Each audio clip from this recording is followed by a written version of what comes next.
Значит, ты переводишь? Я пока буквально минуту займу времени. Я пришла, Ты пока для него переводишь. Мне больше понравилось, а теперь Сергей Арестович дал мне самые важные указания. А ты говорит, переводи. Не на русский, на английский.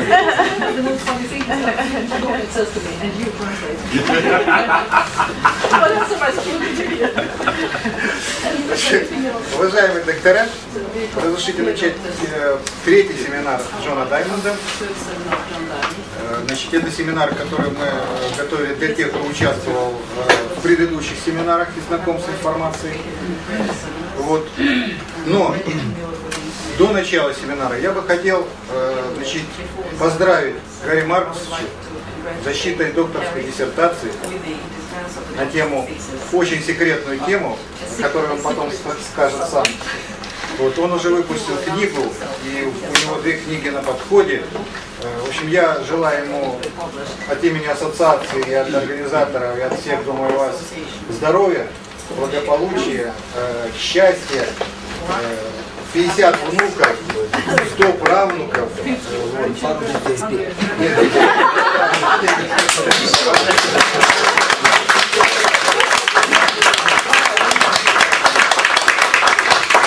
И творчество, благополучие и рождение новых идей.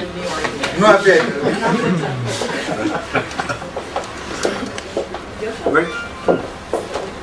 Доброе утро! Доброе утро. Thank you for coming. Спасибо, что приехали. It's wonderful to see all these old faces. Приятно видеть эти знакомые лица. Не буду переводить старые лица, как было сказано. No, not old, but familiar. That's what I said already, sorry. Знакомые лица, даже и сам исправился. Who is new? Кто первый раз? Поднимите руки, пожалуйста. So, Стоматолог. oh, dentist. Very good. Очень хорошо. We have a Russian dentist coming in 2 days, or maybe 1 day. Через день или через 2 у нас будет тоже, так сказать, русский стоматолог. We may do a little bit of other work to do with dentistry as well. Поэтому, кажется, со стоматологией мы тоже поработаем, может, попозднее только. Because it's very important. Потому что это крайне важно. And you we met yesterday, and С вами мы встретились вчера. you do. Вы не были на семинаре на предыдущем, да? Yeah, but she does. But she does. What does she do? Ваш основной род занятий. Хорошо. Well, now,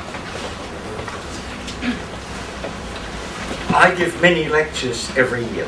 Я каждый год читаю очень много лекций. This is almost the end of my tour for the moment. И, может быть, сейчас, так сказать, завершается круг моего долгого путешествия.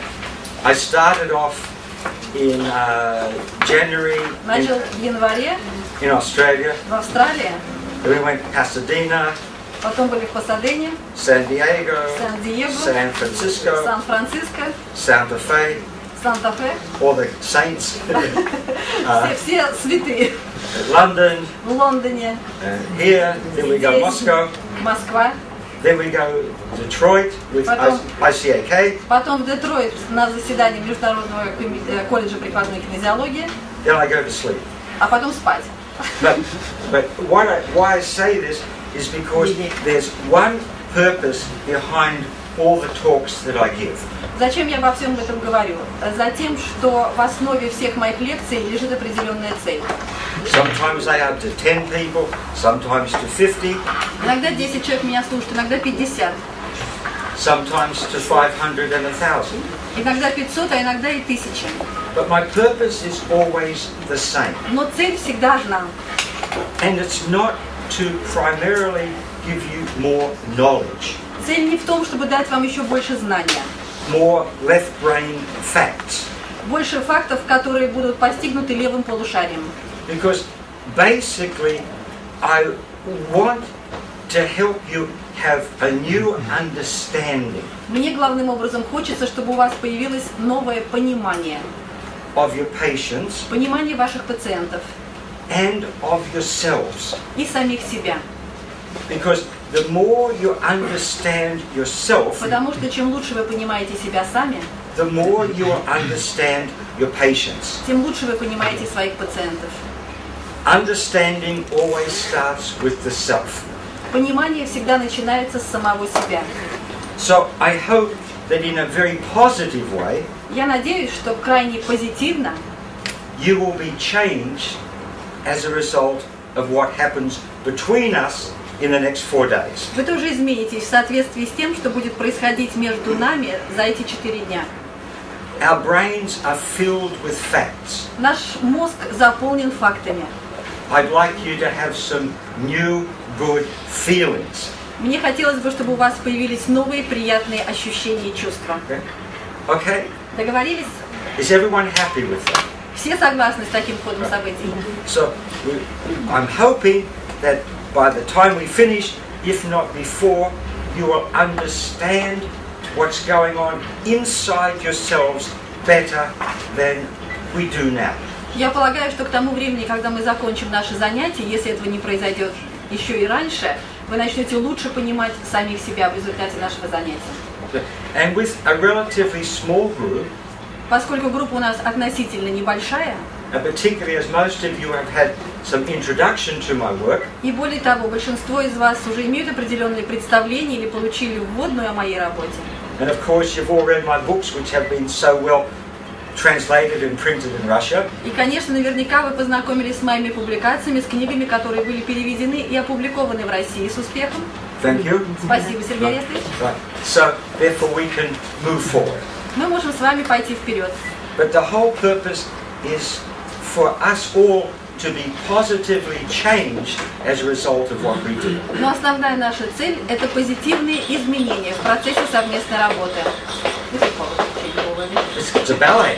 It's a ballet. Прям балет, уже положительные изменения пошли. So I'm going now to have Tanya write something up here, Теперь я что-то должна буду написать на доске. which is going to be our motto for 4 days. То, что будет являться фактически двигателем нашей работы на протяжении 4 дней. And she can write it in acrylic. Обещаю написать по-русски. Кириллицей. So I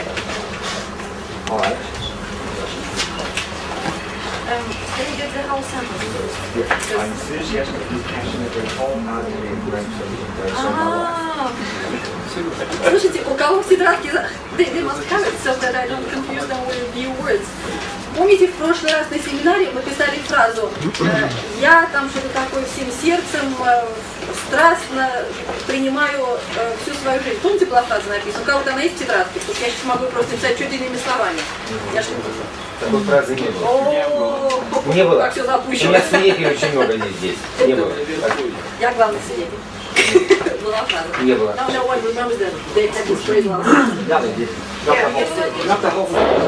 I didn't have it. How did I know? Did I just say the whole thing? Oh, I'm so proud. Well, that's good. And you remember that's So, even Susan. better. Was it on the board last time? It was. Anyhow, Okay. so what I, just myself, enthusiastically.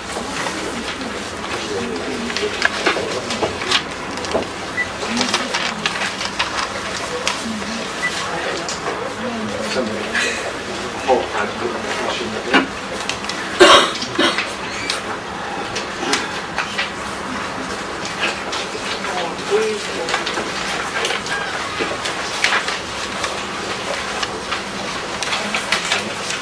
Wholeheartedly.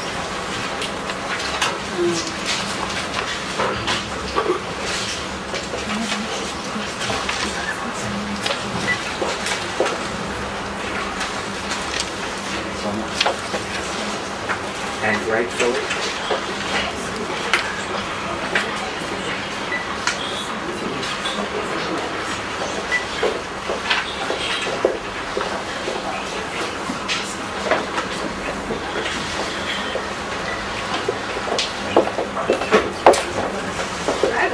Embrace all love.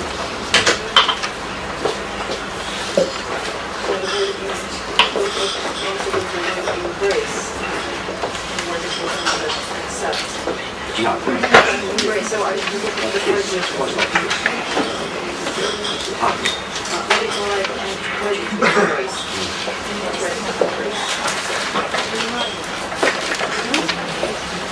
именно обнять надо оставить слово. По-русски это не будет звучать. Принять не согласен на слово.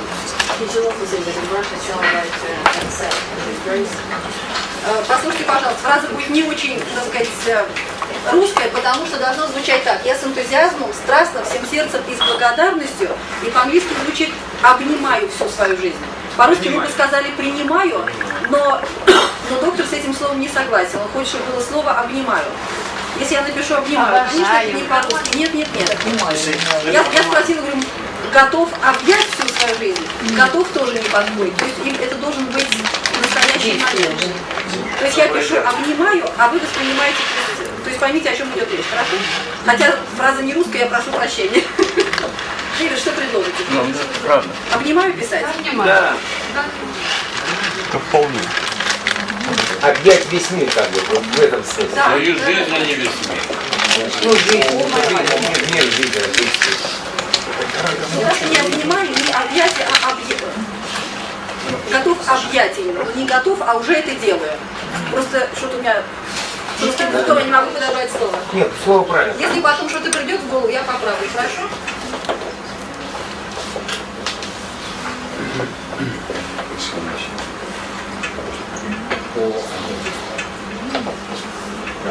Okay? That is our Все, task. договорились. Это наша задача. And I'll just say a word about embrace while we're here. И раз уж мы об этом заговорили, несколько слов о слове «обнимаю». I don't know if it relates to the Russian or not, but embrace is in English. You know, you have brachial plexus. You talk about brachial plexus. Brachial plexus is the forearms. Bra is the forearms. Допустим, термин «плечевое сплетение». Вот само слово «брахиальный», «бра» означает «предплечье». So to embrace is to open your arms. Корень слова то же самое, то есть обнять, embrace, английское слово. Именно обнять, заключить в объятия. Может быть, заключаю в объятия всю свою жизнь. Заключаю в объятия. Thanks a lot.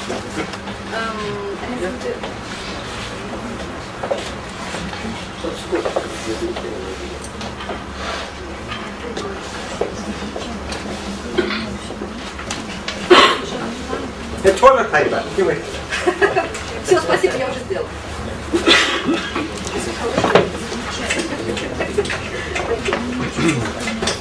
This has been used. Пинпокет.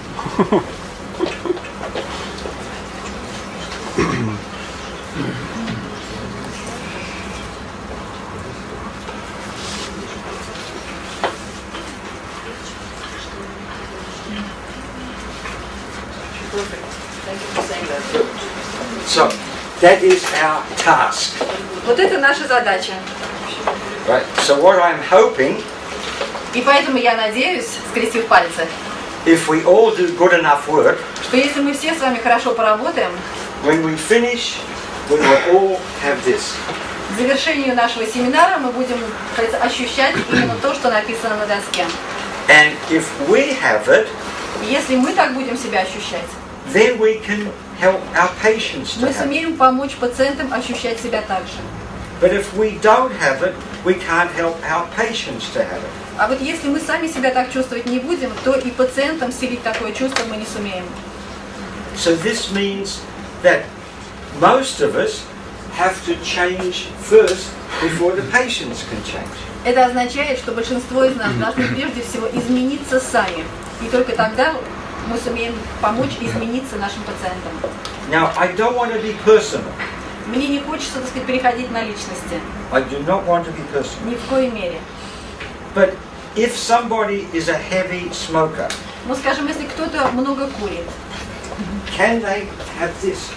может человек ощутить то, о чем мы говорим? Нет, конечно. Because it says on the packet. Каждый день ему говорил, не верит. Now, Может быть, правильно делать. now, how many of you are medical doctors? Врачи с классическим медицинским образованием, поднимите руки, пожалуйста. Все. Yeah. Yeah. Yes. So, we are very unique in the medical world. Мы, так сказать, мы с вами уникальны в медицинском мире, одинаковы. Because through applied kinesiology, Посредством прикладной кинезиологии we are working with the physical body. мы работаем с физическим телом. Very few other doctors that I know of in the world are working with the physical body. Уж не такое большое количество врачей по всему миру, насколько я знаю, работают именно с физическим телом. I was told recently by an American psychiatrist Мне совсем недавно американский психиатр сказал, that his association told him that if he touched the body of the patient, it was unethical.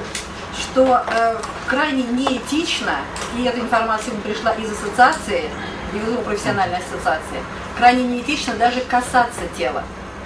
So we all started off as medical students examining the body, А ведь мы начинаемся как студенты-медики с обследования тела. but almost none of us were taught how to do something therapeutic with the body. Но никто нас не научил по-настоящему, а как работать так, чтобы прикосновение было действительно терапевтическим, лечебным. And that's what we've learned through applied kinesiology. А этому мы учимся уже в прикладной кинезиологии. That we are every day working with the physical body. Потому что повседневно работаем с физическим телом. And I don't know any other doctors who do. Не знаю других врачей, которые бы делали то же самое. In America, the stethoscope tube, В Америке трубка стетоскопа, the stethoscope tube used to be 22 inches long. была в длину 22 It doesn't matter what it is. 22 дюйма, я переспросила, неужели 22 дюйма? Вот так переводи, не переспрашивай. Now they are made 30 inches long Теперь они в длину 30 дюймов. because the doctors say they don't want to get close to the patient. Для того, чтобы врач не приближался слишком близко к пациенту. So, all those doctors have this problem. У всех этих врачей проблема с написанным. Because if you don't get close to the patient, Потому что если не приблизиться к пациенту, because we have to embrace our life to help the patient embrace his life, не сумев, не будучи готовым объять свою собственную жизнь, не сумеешь научить пациента объять его. and I don't know how you do this if you are not touching the body. Я не знаю, чего можно добиться, не прикасаясь к телу. We take this automatically, don't we? Мы делаем это автоматически, не правда ли? And yet in the medical world, it's very unique. А в медицинском мире это выглядит действительно уникально. And I don't think at medical school you were taught any differently from me. Не думаю, что вас в медицинских университетах или в институтах учили иначе, чем меня. Which was that the functioning of the musculature of the body had nothing to do with the physical illness. Фактически ведь не устанавливалась связь между мышечной активностью ее тела и развитием того или иного физического заболевания. And just recently, И совсем недавно I tried to talk to a diabetic specialist я попытался поговорить с специалистом в области диабета. about which muscle. О какой мышце? Диабет. And he can't compute this at all. Он вообще не сумел, так сказать, даже обработать в мозгу эту информацию. And I said, the first thing I would do with a diabetic, В первую очередь, если бы у меня был пациент, страдающий диабетом, the very first thing, я бы сделал это в самую первую очередь. I looked for the high shoulder, Посмотрел бы, нет ли поднятого плеча. and I do the latissimus, Посмотрел бы широчайшую мышцу спины. and then spleen 3, and so on and so on. Селезенку 3 и так далее и тому подобное. But he can't compute. А он вообще не сумел даже обработать эту информацию. And yet for us it's so obvious now. А для нас сейчас это совершенно очевидно. So we have entered a world of which the average doctor has no awareness at all. Мы сейчас живем в том мире, где, так сказать, средний врач не имеет об этом никакого представления. And this is a world created by George Goodhart. Одновременно у нас есть и другой мир, созданный Джорджем Гудхартом. So I thought we'd start off this morning with a song Полагаю, что мы начнем сегодняшнее утро с песни to George Goodhart. Yeah? за Джорджа Гудхарта. And it's Susan will be leading the singing at the next ICAK meeting in a couple of weeks. Через пару недель Сузан будет возглавлять So it's a secret song for George Goodhart. подобную процедуру в Детройте. Это секретная, пока что секретная песня, которая будет исполнена для Джорджа. And I have to apologize, but it's in Italian. Я должен извиниться, но песня прозвучит по-итальянски.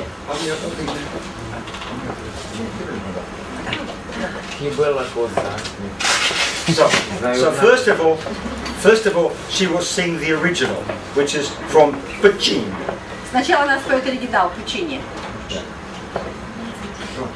O mio bambino caro, mi piace bello,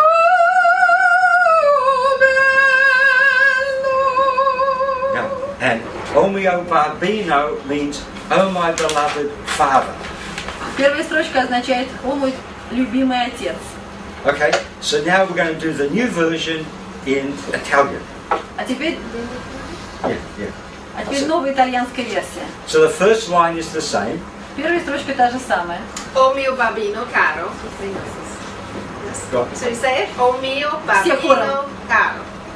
O mio bambino caro. Not Okay? bambino, No. bambino.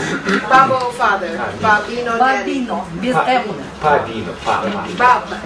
Bambino. Okay? So Папа, папино. Это отец. I think a lot of people know this, so we just sing the first part. O mio bambino caro. Make it Хором whole. вместе с Сузан. Okay.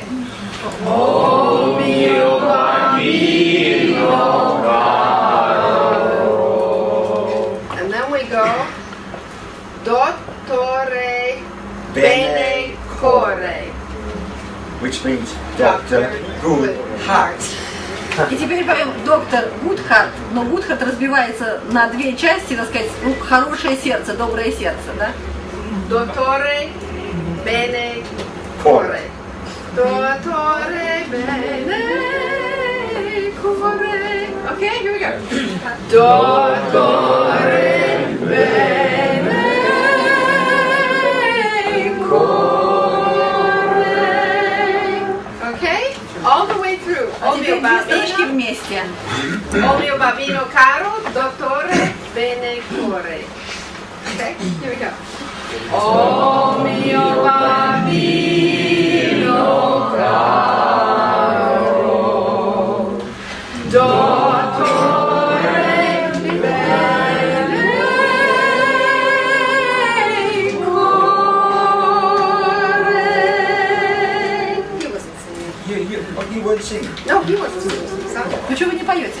Okay, big one. Big one. Okay, one more time. Харси. One more time. Sing, yeah? Sing.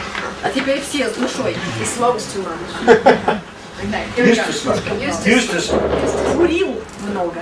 Okay, Очень. I know it's early in the morning, but Я все понимаю, раннее утро, ну давайте уже. Russians can sing. Просыпайтесь, пойте. Okay, here we go.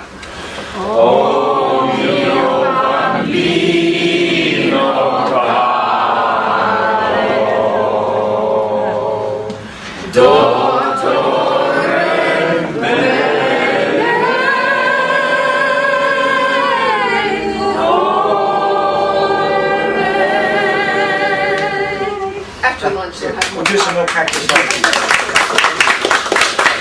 Надеюсь, что после обеда вы будете петь лучше. And everywhere I give seminars, Где бы я ни читал семинары, I always say the best singing is here. Я всегда говорю, что здесь поют лучше всех. And А в другом месте. And in other places. They just get offended. and what I also say, this, Susan, this is true, А теперь вот я еще что говорю. И Сузан здесь, она подтвердит, это абсолютная правда. that the best doctors are the ones I meet here. Я не встречал лучших врачей, чем здесь. Because you are more real doctors. Потому что вы, как говорится, настоящие врачи. That you care, you really care for the patient. Вам действительно не безразличны ваши пациенты. I don't know one doctor in America that I want to go to. Не знаю ни одного врача в Америке, к которому я сам хотел бы пойти. It's business. It's not medicine Это anymore. бизнес, это больше не медицина. And I don't know any doctors to refer patients to. Я не знаю врачей, к которым я мог бы направить своих пациентов. Because it's no longer medicine. Потому что медицина перестала быть медициной. It's terrible. It's terrible. Это просто ужасно. So I say everywhere I go, here in this room are the best doctors. Поэтому куда бы я ни поехал, я всегда говорю, что в этой аудитории лучшие врачи. And I mean that. И я действительно имею в виду то, что я говорю. Now, my task is to add another dimension to what you are now doing. Моя задача придать новое измерение тому, чем вы уже занимаетесь. Because my work started off in psychiatry. Потому что моя работа началась в психиатрии. But luckily, 35 years ago, Но, к счастью, 35 лет тому назад I saw the light я увидел свет. and I gave it up. И я сдался. When I met George Goodhart, Тогда я встретил Джорджа Гудхарта. because I realized that how limited psychiatry was even then. Я понял всю ограниченность психиатрии уже тогда. And now it's not even called psychiatry. It's not even called psychiatry. А сейчас даже, кажется, и название психиатрии It's called Prozac. исчезает. Теперь это называется прозектория. You have Prozac here? You have Prozac? Знаете, что Прозак? Знаете, да, слово такое здесь? It's Prozacatry. Билет в It's not одну сторону. psychiatry. This is one way ticket. Down. Причем вниз. Суицид. To suicide. Yeah. Oh Абсолютно yes. верно. Oh yes, Абсолютно we could верно. talk about that. Об этом мы можем говорить сколько угодно. Oh, that's terrible. Это просто Anyhow. ужасно. So, but I come from having spent about 55 years in the unconscious. Я фактически 55 лет провел в подсознании. And I love the unconscious И я люблю эту сферу. because all our miracles come from the unconscious. Потому что там творятся все наши чудеса. Они все оттуда. Everything we do Что бы мы ни делали, is coming from our unconscious. идет из подсознания, из неосознанного. This gesture I just made, Жест, который я только что сделал, these words I'm using, слова, которые я использую, what you are writing and how you are writing, все, что и как вы пишете, and how you are sitting, то, как вы сидите, and how you are wiping your nose, как вы трете нос, everything is coming from the unconscious. все из неосознанного, из подсознательного. All of our thoughts, Все наши мысли, all of our desires, желания all of our actions come Действия. from the unconscious. идут из подсознания. So, the consciousness is just a way of putting the unconscious into the external world. Сознание лишь способ переноса подсознательного во внешний мир. Look at how each of you are sitting now. Обратите внимание на свою позу в данный момент. That posture has been chosen by your unconscious. Осанка выбрана вашим подсознанием. And То, your как вы smile, сидите, ваша улыбка and your и smile, ваша улыбка. and yours, everything is coming out of the unconscious. Все из подсознания. All our activity Вся comes наша from the активность unconscious. тоже идет из подсознания. Therefore, we have to understand the unconscious in order to understand people and to help this. Поэтому именно подсознание мы должны узнать для того, чтобы помочь себе и людям обрести то, что написано на доске. So, the last 2 seminars I gave here Последние мои 2 семинара, проведенные здесь, has been trying to look at some few of these factors that are in the unconscious. заключали в себе попытку взглянуть на единичные факты подсознания. But there are so many. Но их настолько больше. But we have to understand them because that's what causes us to do things. Их необходимо понимать, потому что именно они заставляют нас делать то, что мы делаем. Why does somebody smoke? Почему человек курит?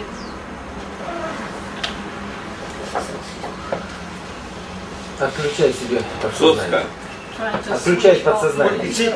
Whatever it is, it's in the unconscious. Неважно, какова истинная причина, она в подсознании. Nobody stops smoking because it says you will die if you keep smoking. That's the conscious. Человек никогда не бросит курить, если ему сказать, не бросишь курить, умрешь.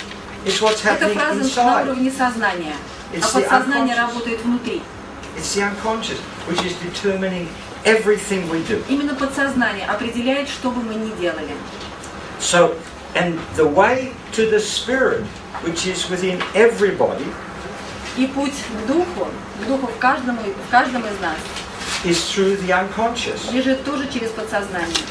So we have the body, Есть тело, we have the unconscious, есть подсознание, which is the mind, то есть разум.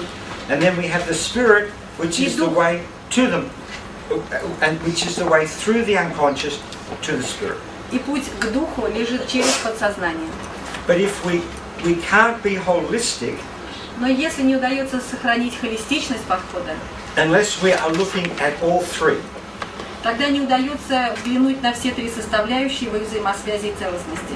And we first have to look at the unconscious before we can get to the spirit. Для того, чтобы подойти к духу, нужно сначала разобраться с подсознанием. Now, in English we have the word heal, H-E-A-L. В английском языке у нас есть слово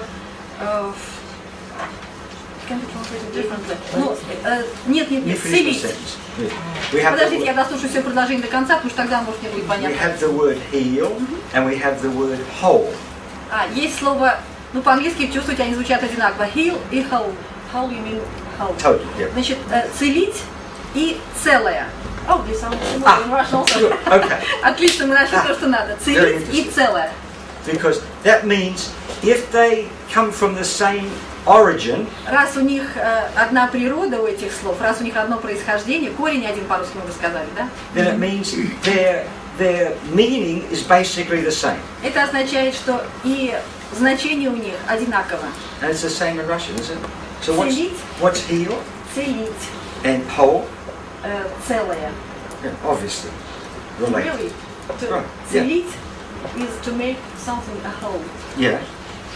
Yeah. So Отлично, как здорово у нас получилось. but our work is to be more than doctors. То есть наша задача в том, чтобы быть больше, чем просто врач. Our work is to be healers, Мы должны быть хиллерами, целителями.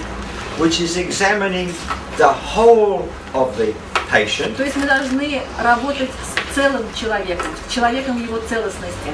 and working with the whole of the patient, То есть работать с человеком как с единым целым. not just with the latissimus, А не просто с широчайшей мышцей спины. and not just with the insulin, Не просто с инсулином, but with the totality. а с тотальностью. Do you remember we talked before about spleen meridian? Помните, мы с вами раньше говорили о меридиане селезенки? Do you remember? Помните, нет? So, what, and the latissimus goes with the spleen meridian, А yes? широчайшее тоже связано с меридианом селезенки, так? You remember? And what did I say about the emotion of the spleen meridian? Какую эмоцию мы называли в связи с этим меридианом? Страх ближайшего будущего. Very good. Very good. Right. So, we can treat diabetes. Конечно, мы можем лечить диабет. We can treat very physically with insulin and so forth. Можно лечить абсолютно физически инъекциями инсулина и так далее. We can also treat through applied kinesiology. Можно проводить лечение методами прикладной кинезиологии. Right? But we also have to look at spleen meridian, Но мы не должны забывать и о меридиане селезенки, which is also part of applied kinesiology, который тоже является частью прикладной кинезиологии. and of course part of acupuncture. И, конечно, это часть не только прикладной кинезиологии, но и системы акупунктуры.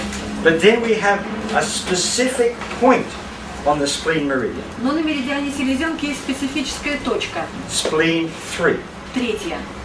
right? Do you remember what I Верно. said before about spleen 3? Помните, что я раньше говорила об этой точке? What did I say? Ну и что я говорила? Давай исключение выучим. Okay, I will tell you. Ай-яй-яй. You have a little granddaughter. У вас внучка есть? Да. Yes, yes. Okay, so if you take the little child Если взять младенца, and you throw it up in the air, подбросить в воздух, some laugh and some scream. один ребенок засмеется, а другой заплачет. Моя смеялась 5 часов подряд без перерыва. Я танцевал с ней, подбрасывал в течение среди народа. Yes, yeah, exactly. Spleen 3. Селезенка 3. And we call this in English the safety net syndrome. Мы называем по-английски это синдром безопасности. That it's okay, I know mummy, daddy, granddaddy is going to catch me. И все в порядке. Я знаю, там мама, папа, дед меня обязательно поймает. So they can laugh. И поэтому ребенок может смеяться. But if they have fear А вот если у ребенка присутствует страх, that they're not going to be caught, страх, что его не поймают, подбросив в воздух, then spleen 3 problem. тогда возникает проблема третьей точки на меридиане селезенки. So I believe Я полагаю, it would be possible to predict which babies are going to become sugar problems in adult life что вполне возможно уже в младенчестве предсказать, у кого разовьется проблема сахара крови. by how already they are fearful or not as a baby. Уже по первой реакции, присутствие или отсутствие страха в младенчестве. Okay? So when you see somebody who is, say, diabetic, Скажем, перед вами диабетик. you can look at spleen 3, Посмотрите на состояние третьей точки на меридиане селезенки. spleen meridian in total, but specifically spleen 3. То есть, конечно, нужно оценивать состояние всего меридиана, но специфично третьей точки. And you can say, this is somebody who doesn't believe that they are going to be caught. И, может быть, вы скажете себе, что это тот человек, который не верит в то, что подбросит в воздух, другой его поймает. And this is how they've gone through life. Так человек живет с такими ощущениями всю свою жизнь. So if you can correct that negativity, Если вам удастся устранить эту негативность, then you are approaching blood sugar problems with a specific meridian emotional problem to correct. вот тогда вам удастся работать не просто с проблемой сахара крови, но и со специфической эмоцией, которая связана с меридианом селезенки и связана с существующим у человека проблемой.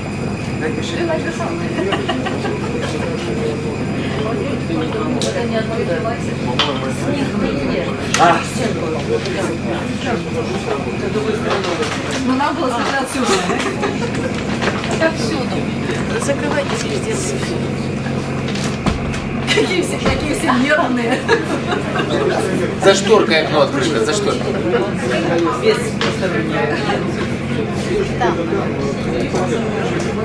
Подними шторку, там окно открыто. Я же вижу отсюда. Вон там щель целая. Вот за этой шторкой. Окно открыто, вот это вот. Видите, все У них закрыто. тоже рабочий день, на чем вы Посмотри. говорите? Ну, успокойтесь, я не перестану. Идет вибрация по стенке. Соблюдаться определенные Там правила. щель вверху. Сейчас щель. мы пошли уже разбираться. Видимо, это правило.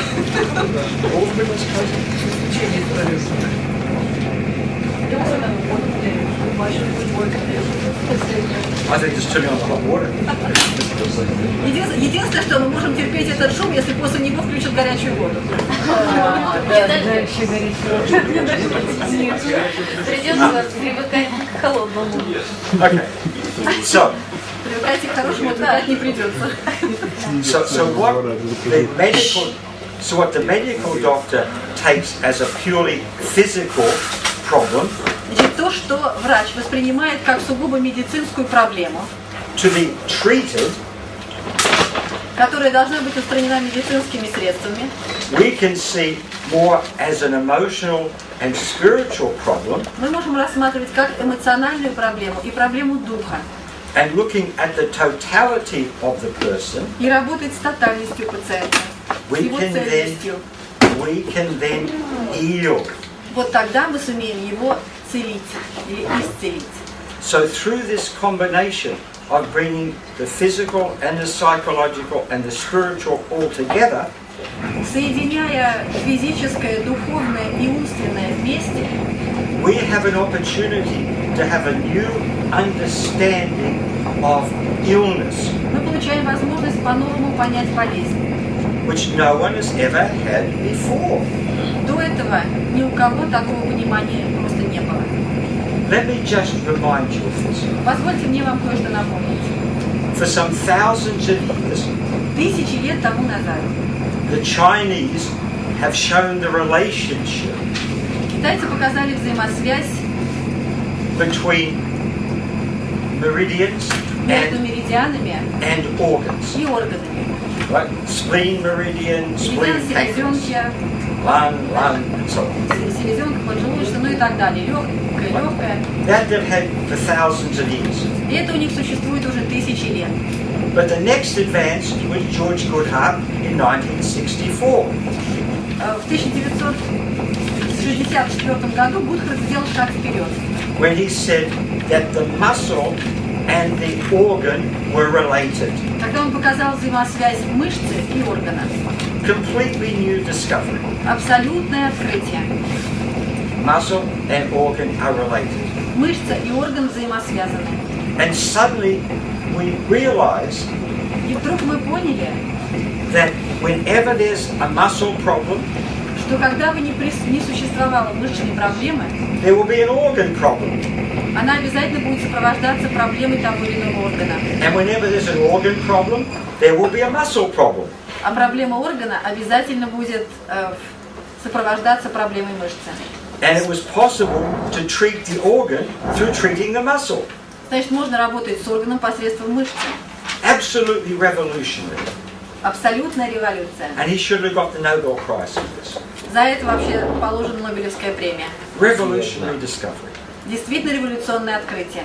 And what connected the organ and the muscle Что соединяет мышцу и орган? was the acupuncture meridian. Их соединяют акупунктурные меридианы. Latissimus dorsi, Широчайшая мышца pancreas, спины, spleen meridian. поджелудочный меридиан селезенки. Then all we had to do is find the emotional state А нам лишь остается понять эмоциональное состояние или вычленить эмоциональное состояние, that went with the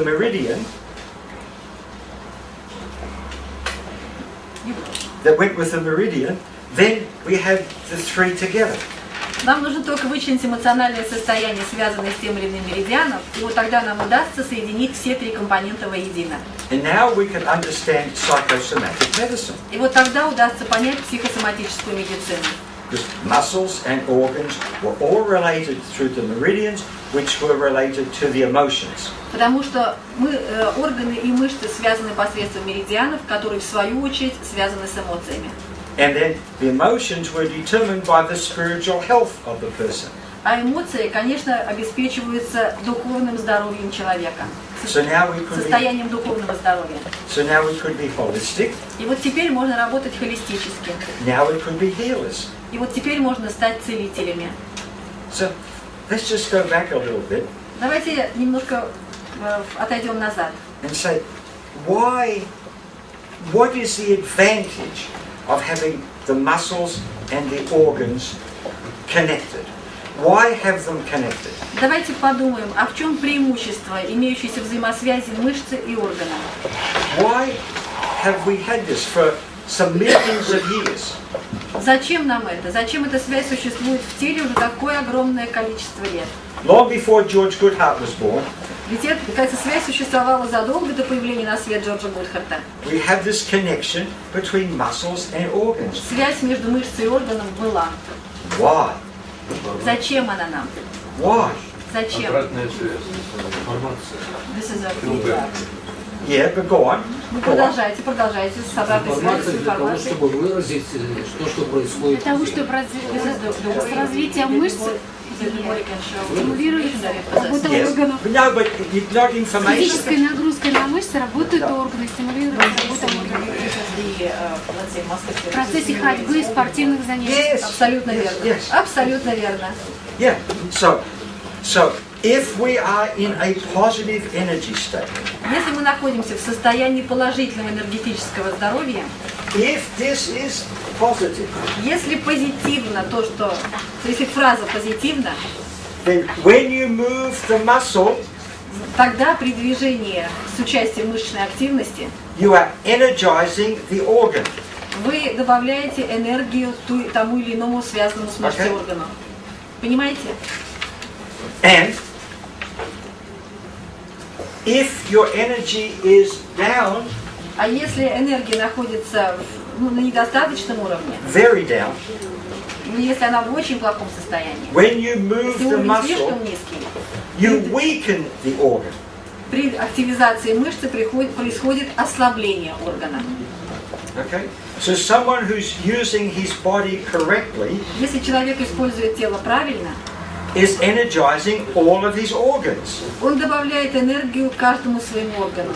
But somebody who is in a negative state, А вот если человек находится в отрицательном состоянии, a negative emotional state, если он в отрицательном эмоциональном состоянии, when they move their muscles, they are weakening their organs. мышечная активность приводит к ослаблению органов. Is that clear? Понятно это?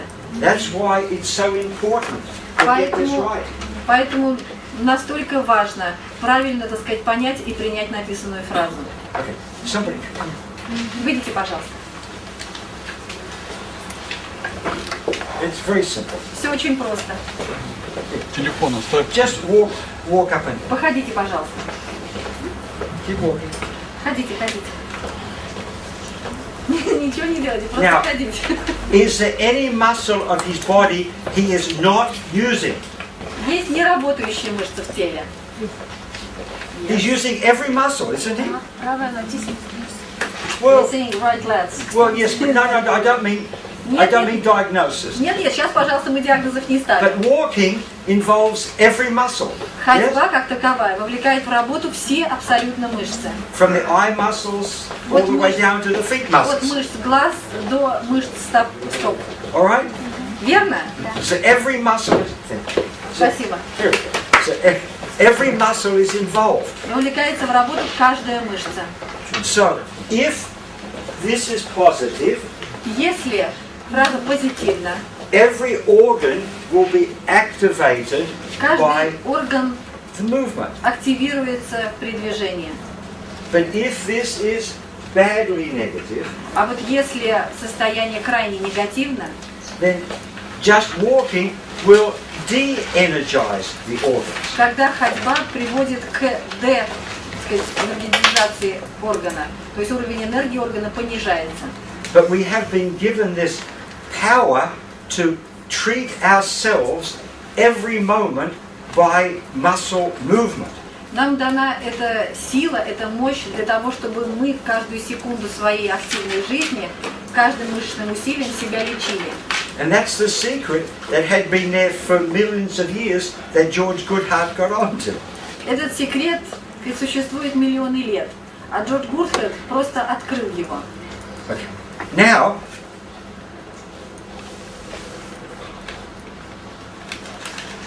if the energy is low, if the spiritual health is low, Если энергия находится на низком уровне, если духовное состояние негативное, then muscle activity will weaken the organs. Мышечная активность приводит к ослаблению органов. And that's why we have to always raise this as part of holistic treatment. Именно поэтому мы должны использовать этот основополагающий подход как часть, базовую часть холистического подхода к лечению. Which then is not treatment, but healing. То есть здесь мы уже говорим не о лечении, а о целительстве. Let me ask you a different question. Позвольте задать вам другой вопрос. What major muscles in the body can we not reach? Каким основным, major you mean function or Big size? muscles. Yeah. Каким большим мышцам тела у нас нет, так сказать, прямого подхода? There's really only one. Фактически только одну мы можем назвать. Heart muscle. Yes. Да, действительно. Psoas is very difficult, but you can get to the Даже psoas. поясничную достать сложно, но все-таки можно при усилии. Right? Am I right? You agree? Сергей Олегович, согласны? The only major muscle that we can't reach Так сказать, единственная крупная мышца в теле, которую нам не достать напрямую, is the subscapularis. это подлопаточная мышца. For nearly everyone, some people, but not me. So, isn't it interesting that this very important organ has a muscle that we can't massage to help? И смотрите, такой жизненно важный орган, а до мышцы, просто чтобы ее помассировать, нам не достать. Because if I'm massaging the quads, what am I doing? Ну что, массируешь четырехглавую мышцу бедра, и что? Что делаешь? I'm massaging what organ? Какой орган массируешь? Шумки, кишечник и сердце опосредованно через меридиан. Small intestine. Yes, small intestine, right? But And heart is through the meridian. but I can't massage the subscapularis. Но ведь нельзя массировать подлопаточную мышцу напрямую. So this Why is not, they say? because I can't reach it. Потому что до нее не достать. It's subscapular. Потому что она под Some people лопаткой. you can get in, but very, very rarely. Это надо тормозить тонкий кишечник. У некоторых, так сказать, можно достать до этой мышцы, но крайне-крайне редко. А? Не поняла. Он показывает, где она располагается. Подлопаточная мышца. Но отводится Под лопаткой лопаткой. и спокойно читать. Если вы начнете бежать, Okay? Впереди от лопатки. Передняя поверхность лопатки. Как еще сказать? But so now, why can't we massage? Why are we not meant to be able to massage the subscap? А теперь подумайте, почему эта мышца расположена именно так? Почему природой нам не дана, как говорится, власть массировать эту мышцу? Не вмешиваться в работу сердца. Not to interfere with the heart work. Exactly. Абсолютно верно, чтобы не вмешиваться в работу сердца. Imagine that it was the quad that related to the heart. Представьте, если бы сердцем была связана четырехглавая мышца бедра. Every time you played football, you could have a heart attack. Каждая игра в футбол могла бы привести к сердечному приступу. So the heart muscle is very well protected by the scapula. Чудесно защищена лопаткой. You understand? Понимаете? I think this is very, very important. Мне кажется, что это крайне важно. The price we pay for this protection Цена, которую мы платим за эту защиту, is we can't massage our heart through massaging the muscle. состоит в том, что мы не можем массировать сердце, массируя мышцу. So the only way we can self-treat the heart muscle Единственный, так сказать, способ самолечения мышцы сердца is by using the muscles around there это использование мышц in этой a зоны. positive way. Причем использование в положительном смысле, позитивно. Do you understand? So Понимаете, о чем речь? we have been given this mechanism of self-healing То есть нам дан механизм самоизлечения. by our muscular movement. Механизм самоизлечения, который состоит в активном движении. But we have to be in a positive emotional state for it to happen. Но для того, чтобы это происходило, мы должны находиться в позитивном состоянии эмоциональном. Okay? as we say in English, Verstehen Yeah, right. So this is the importance of this. Вот в этом и есть важность того, о чем мы говорим. So, and we can't get to this Но к этому не пробиться without the unconscious. без подсознания. But just to refresh your memory, Просто хочу освежить в памяти у вас то, что вам уже известно. enthusiasm is what meridian? Энтузиазм, какой это меридиан? No. No. Не легкий, не желчный. Maybe we didn't do this one. Yes. Did I talked about this before? Я говорил раньше о щитовидке? Да.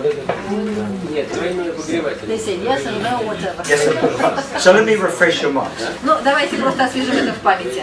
I don't know what it is in Russian, of course, but enthusiasm. Не знаю, как это будет звучать по-русски, сейчас мы попробуем разобраться. Но слово энтузиазм, The thus, the middle part of the word, in the thus, вот центральная часть слова, туз, comes from the Greek theos, God. происходит от греческого слова, которое означает Бог. So when you are filled with the Spirit, Значит, это состояние наполненности духа. then you are enthusiastic. Наверное, да, воодушевление. Наполненность души, да. And Russians are very enthusiastic people. Русские люди наполнены энтузиазмом, великие энтузиасты. I'll tell you an enthusiasm story from last week. Расскажу вам историю об энтузиазме, история прошлой недели. I was in California Я был в Калифорнии. and I was talking to this doctor who just given a lecture on psychic phenomena. Разговаривал с врачом, который только что Yeah. с врачом, который только что прочитал лекцию о, ну сказать, феноменах, ну это психики, но психики, как правильно сказать по-русски, ну психики пусть пока будет. They'd just done an experiment where they were putting energy into water and then having people do things with the water, you know, all this sort of stuff. Ну, в общем, проводили вот такие эксперименты, там энергией наполняли водную среду, потом просили людей, так сказать, каким-то образом участвовать в экспериментах с этой водой. Ну, это в общем. Yeah, which is very common here in Russia, right? You understand all this. Вы понимаете, что это такое, потому что для России это тоже не ново. And this doctor, this woman, told me И эта врач, женщина, that she has written all these scientific papers, сказала, что она написала там все необходимые научные статьи. but the scientists don't accept what she has written. Но ученые не приняли то, что она написала. Why not? Почему нет?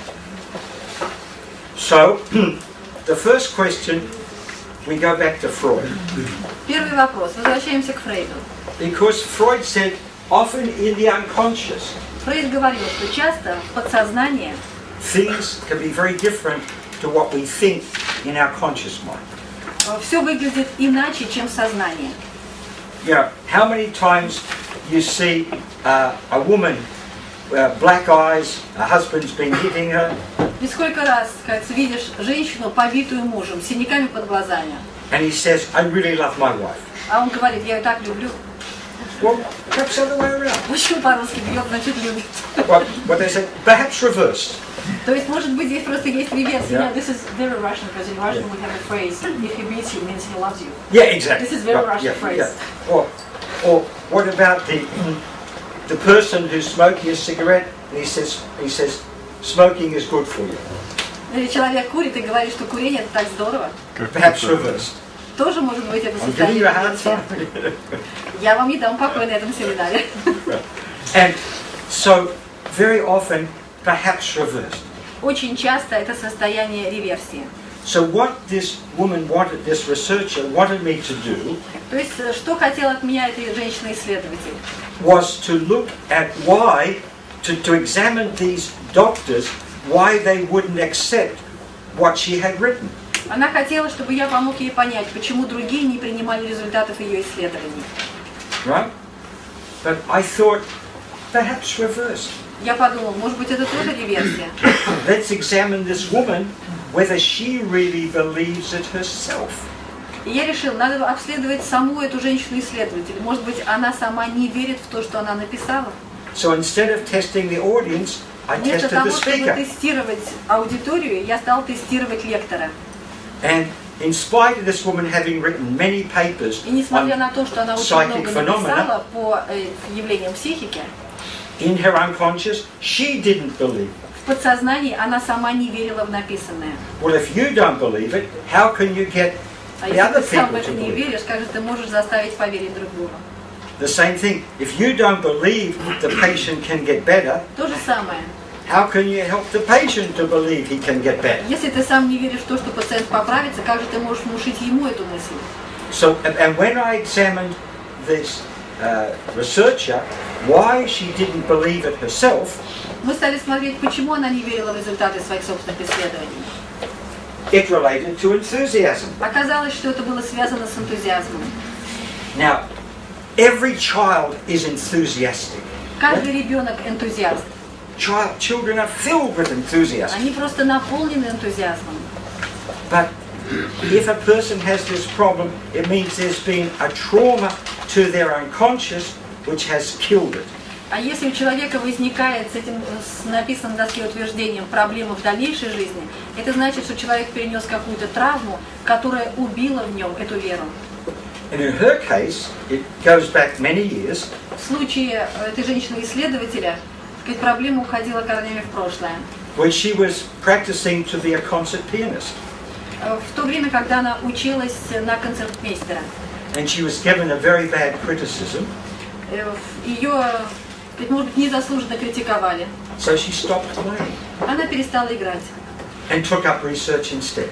Начала заниматься исследовательской деятельностью. But in her heart, she still wants to be a musician, not a scientist. Но она по-прежнему хотела быть музыкантом, а не ученым.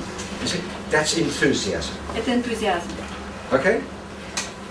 Triple heater, thyroid meridian. Значит, тройной обогреватель, меридиан щитовидной железы. Passionately. Sorry. Yeah.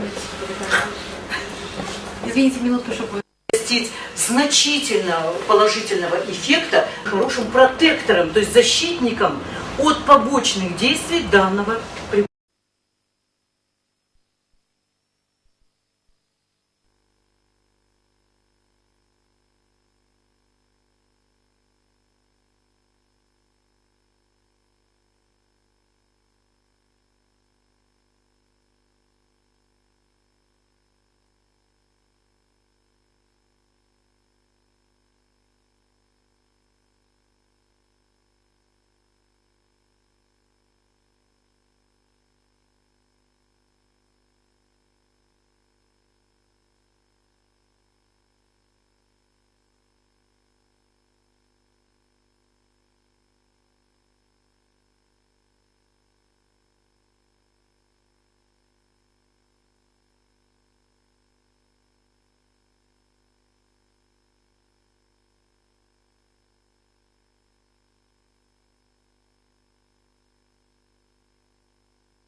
we know his upper chest.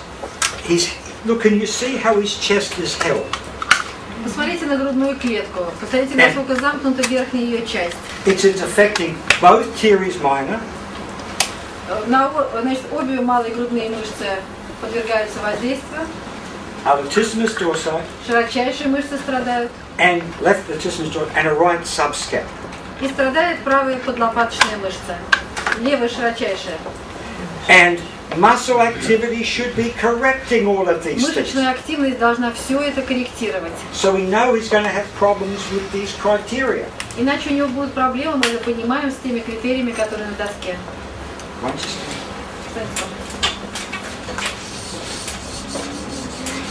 Now, heart meridian is what emotion? Меридиан сердца какая эмоция? Злость и радость. Злость и радость. Yes. Злость. So there is somebody that he is very angry with. На кого-то он очень зол.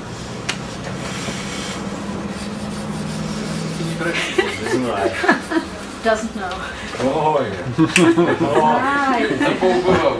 Now, the question is, if we believe him when he says he doesn't know, верим ли мы ему, когда он говорит, что он не знает, на кого он зол? does that mean that his unconscious doesn't know? Может быть, его подсознание не знает. Right? Because even if he's telling the truth, Даже если он говорит правду, he's only talking about his conscious mind, он говорит, как говорится, от лица своего сознания. which is only 5% of functioning. А это только 5% функционирования. The other is 95% is the unconscious. Остальные 95% это подсознание. So somewhere in his body he knows. То есть где-то там в теле знание это есть. And the body never lies. А тело никогда не лжет. Right? So we can find out what meridian point it is. It's difficult because so many of the heart points are so close together here. Конечно, It's можно hard to be поработать too с specific. меридианами, с точками, но достаточно сложно, потому что точки расположены так близко. This is usually heart 7, but we won't go to Но this. обычно это точка сердца 7, но Yeah. не будем сейчас этим заниматься. So, now you can write down, we'll just do it. Лягте, пожалуйста.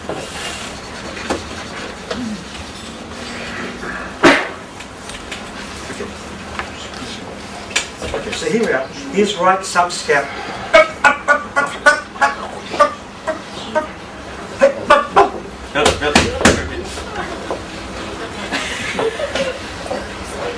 So here we are. There's the right subscap. Now, you be doctor. You'll come here. So just hold here. Put your fingers in. Keep it there. Keep it there. Take your hand off. So it's usually heart 7. Обычно это сердце 7. Now, stand up. Встаньте, пожалуйста. So there's somebody he is very angry with. Есть кто-то, на кого он очень зол. Remember, the Chinese showed heart meridian relates to the heart. Значит, китайцы сказали, что меридиан сердца связан с сердцем. Good heart showed subscapularis relates to heart meridian, relates to the heart. Гудфрид показал, что с меридианом сердца и сердцем связана подлопаточная мышца. And we are saying anger relates to the heart meridian, relates to the subscapularis, relates to the heart. А мы говорим, что злость связана с меридианом сердца, с сердцем, с подлопаточной мышцей. So if we fix the anger, we should go all the way back. Если нам удастся справиться со злостью, то мы сможем раскрутить, так сказать, всю цепочку в обратном порядке. Understand? Понимаете? So, I know you're not angry with anybody. Я знаю, что вы ни на кого не злы. But if you were angry with Но somebody, вот если бы вы были злы на кого-то, who would it be? на кого бы вы стали злиться? Кто бы это был? Преподаватель, который дает мало знаний.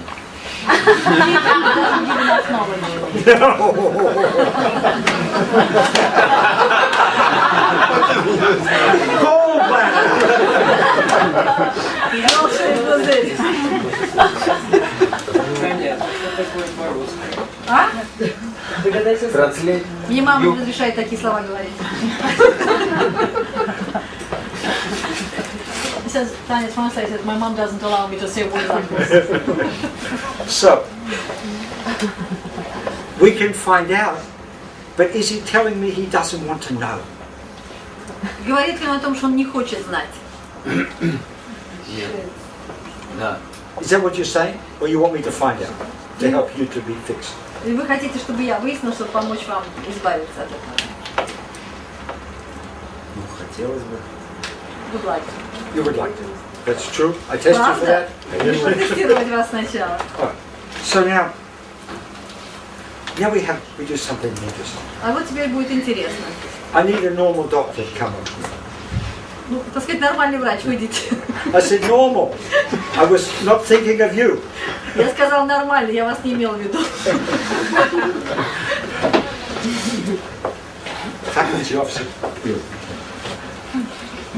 Okay, so come here. Now.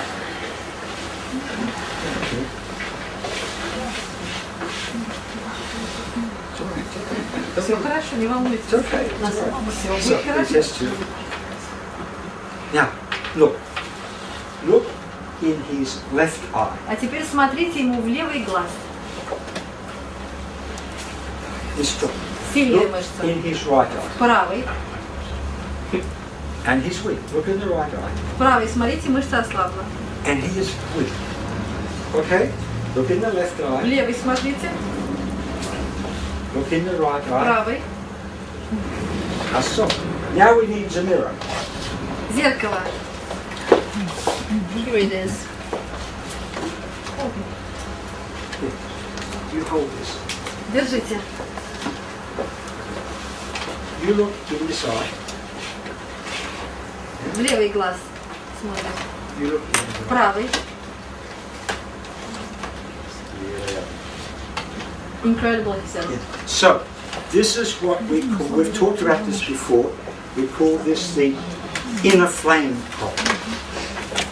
Мы говорили об этом раньше, мы называем это проблемой внутреннего огня. So, the first, before we can do this, Прежде чем работать с этим утверждением, we have to deal with the first stage of that, нужно проработать первую стадию, which is inner flame, стадию внутреннего огня. which I will now write in acrylic. Inner flame. Inner flame, yeah. Just two words, nothing Yeah. I can do it. Oh, yes, yes. Where? John, where? Here. Oh, here, right there.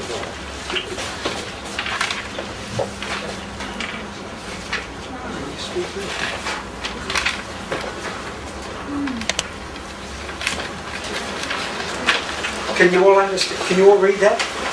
Why not? Спрашиваю, достаточно ли понятно, я написала, прочитать можете? Внутренний огонь я написала. The inner Нет, flame. мне нравится, я переспрашиваю, я написала. It's like something happens and you say, if this is what life's all about, I don't want it. Скажем, ситуация такая, что-то происходит, и вы себе говорите, вот, если это жизнь, An мне это не illness, нужно. a divorce, an accident, Что whatever it угодно, may be. там авария, какое-то происшествие, развод, все что угодно. Tax department, anything. Налоговая. And we can have many, many of these. Usually, we quickly get over them. То есть всяких происшествий может быть сколько угодно, но мы, как правило, легко от всего этого избавляемся. But sometimes they stay. А порой оно не уходит. Like with that little girl, we couldn't see properly after Видите the историю accident. маленькой девочки, которая потеряла зрение после аварии. So all I did, in essence, was help her to overcome her inner flame problem. То есть фактически я помог ей избавиться от проблемы внутреннего огня. All right? So this man has an inner flame problem. И здесь тоже проблема внутреннего огня. Now, I don't know whether you can see it. Can you look in his eyes and see? Because when there's an inner flame problem, one eye is like bright. Когда есть проблема внутреннего огня, не знаю, видите ли вы это в данном случае, но, как правило, один глаз яркий. You look at it and the energy comes back. То есть смотришь в этот глаз и чувствуешь возврат энергии. But the other eye А другой глаз, it doesn't have that sparkle. The energy doesn't come back. так сказать, утратил искру. Фактически нет возврата энергии. Were you aware of that when you looked at his two eyes? Когда вы смотрели в один и другой глаз, вы это чувствовали? Come and have a look again. Еще раз, идите, пожалуйста. You see how his left eye, like it comes back at you. Вы видите, как будто он, кажется, дает обратный отблеск левый глаз. Возвращает вам энергию. It's like soft. It doesn't bounce back. А правый глаз как будто теряет определенную эластичность и не отвечает. Не отвечает, нет обратного посыла энергии. But unconsciously you saw it because you tested different. Sorry, I missed what you said. Unconsciously he did see it. Подсознательно вы это видели, потому что ваше тело отреагировало. You see? But you see, I look at this. For years, I look at everybody I work with. I look to see, look here, the energy comes, boom, comes back. Boom, Знаете, как хорошо энергия возвращается, так сказать. Есть эффект отдачи энергии. Boom, boom, comes back, both eyes. Я многие годы наблюдал за этим. No. Boom, boom. Come, look. Don't talk, just come here. Идите сюда, Гарри Марксович. Ну, пожалуйста.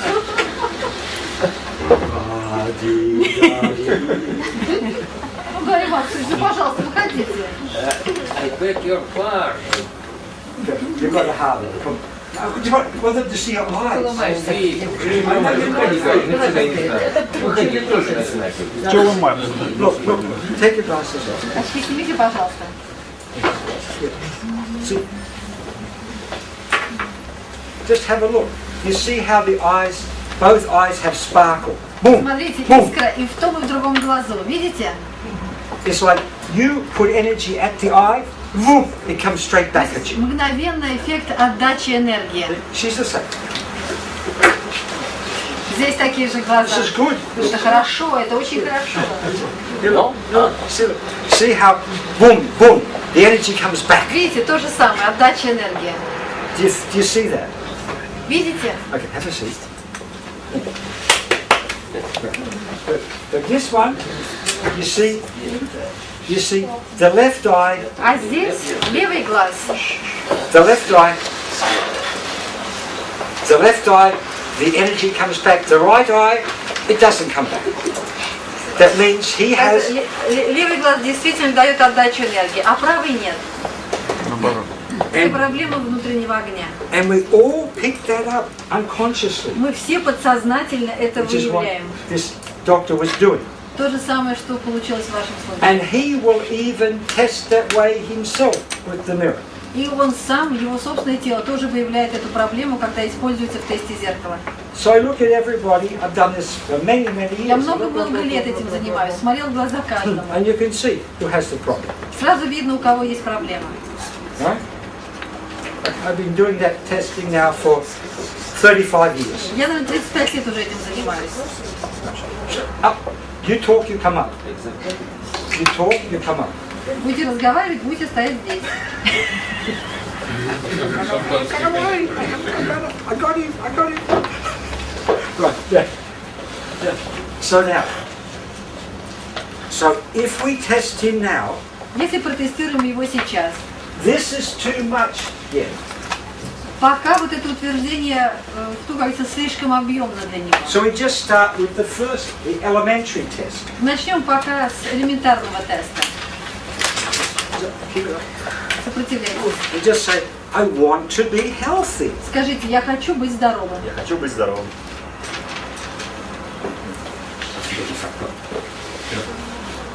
Я хочу быть здоровым. Я хочу быть здоровым. No, it's not there. Не надо. Я хочу быть здоровым.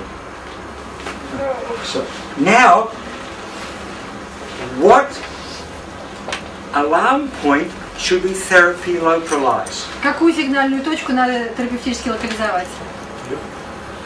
Alarm point. Сигнальную. Alarm point. Сигнальную точку. Электроэнергия. You're always a thymus, but after a thymus. Тимус всегда, но после тимуса. What muscle have we been talking about? О какой мы мышце говорили? No. What muscle have we been talking about? О какой? No. Да недальковидная. Subscap. Подлопаточная. So it should be. The subscapularis is the important muscle in this, isn't it? Во всей истории важна подлопаточная мышца, не так ли? It's more important than the latissimus. It's more important than the teres minor. Она важнее, чем широчайшая спина, чем малая круглая. Right? The teres minor is not going to kill you. The subscapularis can kill you. Малая круглая вас не убьет, а подлопаточная запросто. So, what alarm point should we be testing in terms of the subscapularis? Какую сигнальную точку с точки зрения работы с подлопаточной мышцей будем тестировать? Да. Heart alarm point. Сигнальную точку сердца. Heart. Сердце. Here. Вот здесь она. Right? Heart here. Heart is вот здесь сердце. Yeah? Isn't that clear? Ясно всем или нет? А? Утверждение «я хочу быть здоров» связано, как бы, первый семинар проходили, утверждение «я хочу быть здоров» связано с меридианом легкого. But this is lung meridian, the very phrase I want to be healthy. No. Меридианом легкого Please, that can apply to at least 2 meridians. But if he doesn't want to be healthy, дело в том, что здесь есть, так сказать, основной слой и есть подслои, так the сказать. 2 meridian alarm points to test first. Потому что, конечно, есть две точки фактически. Здесь точка. Now we'll come here first. Давайте вот так. I want to be healthy. Я хочу быть здоровым. I want to be healthy. Давайте фразу. Я хочу быть здоровым. So we know it's thymus. So we know it's in the acupuncture Тимус. То есть мы meridian знаем, system. что это в системе акупунктурных меридианов. Now we go down. We'll go to circulation sex here. Теперь перикард. There. I want to be healthy. Я хочу быть здоровым. It does nothing. We come to heart meridian Теперь here. меридиан сердца. I want to be healthy. Я хочу быть здоровым. So we know it's heart meridian, which is his problem about not wanting to be healthy. Итак, это меридиан сердца, который создает проблему с осознанием желания быть здоровым. Is that clear? Это понятно? Okay. Oh, okay. Okay, right. But is this clear? Ясно ли это? He has Хотя раньше мы этого не делали. subscapularis. He doesn't want to be healthy. Итак, подлопаточная мышца, нежелание быть здоровым. Which is relating to heart meridian, which Связь is с relating to меридианом сердца subscapularis, и связь с подлопаточной мышцей. Все понятно? which is relating to anger. И связь со злостью. So it's his anger which is affecting his То subscapularis. есть его злость влияет на состояние подлопаточной мышцы. And it's his anger which is causing him to not want to be healthy. И именно злость не дает ему хотеть быть здоровым. So his inner flame problem Проблема внутреннего огня is relating to his anger, which is relating to his связана со subscapularis. злостью, связана с состоянием подлопаточной мышцы. It's one circle. You understand? То есть это все единый круг. Now, if we just treat the subscapularis, А теперь, если просто поработать с подлопаточной мышцей, we have not treated the underlying mental and spiritual problem which is causing it. ментальные и духовные проблемы, которые вызывают такое состояние. Therefore, it's almost guaranteed to come back. Поэтому гарантированно проблема рецидивирует. But if we correct his mental and spiritual problem, then it may not come back at all. А вот если ментальную и духовную проблему убрать, тогда, может быть, никогда больше проблема не вернется. Any questions about any of that? Вопросы есть по вот этой части разговора? Okay. At the back, it's okay. Задней парты все понятно? Yeah. Почему он после того, как протестировал нашел две слабости? Forget the theories. Забудьте про We're not dealing with the theories now. круглые мышцы. Мы с ними сейчас не работаем. All I wanted to show with the theories Все, что я хотела показать с круглыми мышцами, is that this whole region is jammed, это зажатость всей данной зоны, which is contributing to a lot of problems. что в свое время, в свою очередь, тоже дает большое количество проблем. It's basically his anger which is stopping him moving his chest. Но самое главное, что злость мешает, так сказать, приводить в движение по-настоящему грудную клетку. He's like in shock. То есть как будто совершенно шокированы, зажаты. And so the chest doesn't move free and easy. It's more like an oil drum. It's locked. То есть фактически нет свободного движения грудной клетки, она вся зажата. Right? So now, yes, Sergey had a question? Где был вопрос? Also about tears. Okay. So now, let's see. All we have to do is to find out who is he angry with. Надо понять, на кого он зол. And then help him with that. И помочь ему с этой проблемой. Right?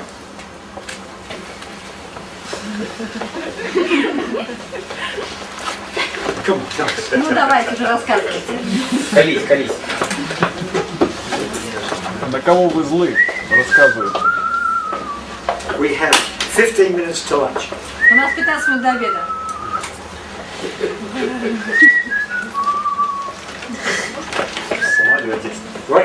В самолете вылетела тетенька, по-моему, в шизофрении.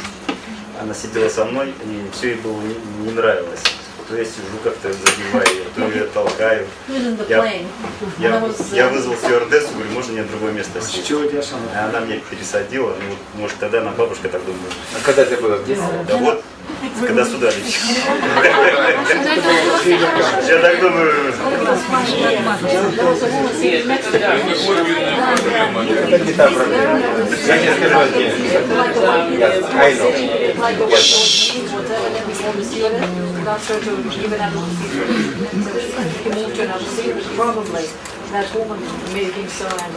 Okay. Okay, fine. So he is saying, I was not angry before yesterday. Скажите, что позавчера я зол не был. Позавчера я зол не был. Позавчера я зол не был. What is that mean? Positive child need what does it mean? Was not angry the day before. He wasn't angry the day before. Да. Right. So, if we ask him to think back before he got on the plane, he should test, I want to be healthy. То есть теперь, значит, фраза «я хочу быть здоровым» в тот момент, когда вы будете думать о... До этой ситуации, о том, пока вы не сели в самолет, то есть до этой ситуации, вернитесь в память. До самолета, да? До самолета. Вот теперь, значит, фраза «я хочу быть здоровым» должна дать сильную реакцию мышцы. Yeah? Бестолково сказала, да? Не, понятно? Я хочу быть здоровым. So think about before you left for the airport. Ну, то есть думайте о том времени, пока вы еще даже не выехали в аэропорт. Think of that time and say, I want to be healthy. Думайте об этом времени и скажите «хочу быть здоровым». Say. Еще раз.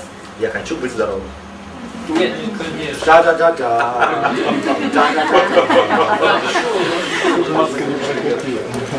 Who did you leave at home? Кого вы дома оставили? У меня жена, 2 детей. Wife, 2 kids. Вспомните о жене.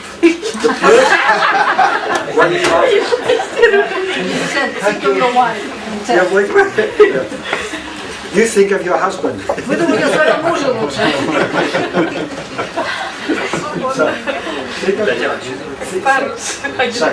I am very angry with my wife. Скажите, я очень зол на жену. Я очень зол на жену. Но. На тещу. Now it gets interesting, yeah? Now they're all starting to say На себя mother-in-law самого. Well, maybe. or himself. How long have you been married? Сколько вы уже женаты? 7 лет, 8 years. 8 years. What are you smiling at? Чему улыбаетесь? Yeah. Okay. Think about before you got married. А теперь вспомните то время, когда вы еще не были женаты. Залыбался.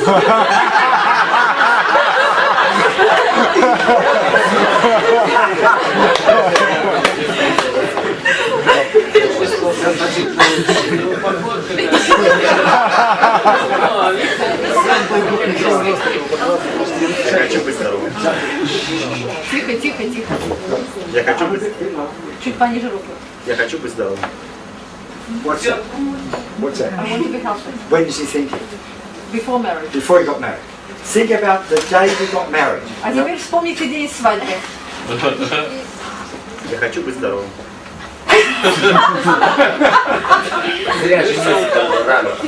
Tchaikovsky had an answer for this. У Чайковского есть ответ на этот вопрос. Not a good answer, but an answer. Не хороший, но ответ. Okay. So, you are... See, I don't know what you've got to do when you come up here, Я не знаю, что вы будете с этим делать, but you are very angry with your wife. но вы почему-то очень сердиты и злы на свою жену. Она не понимает мои методики.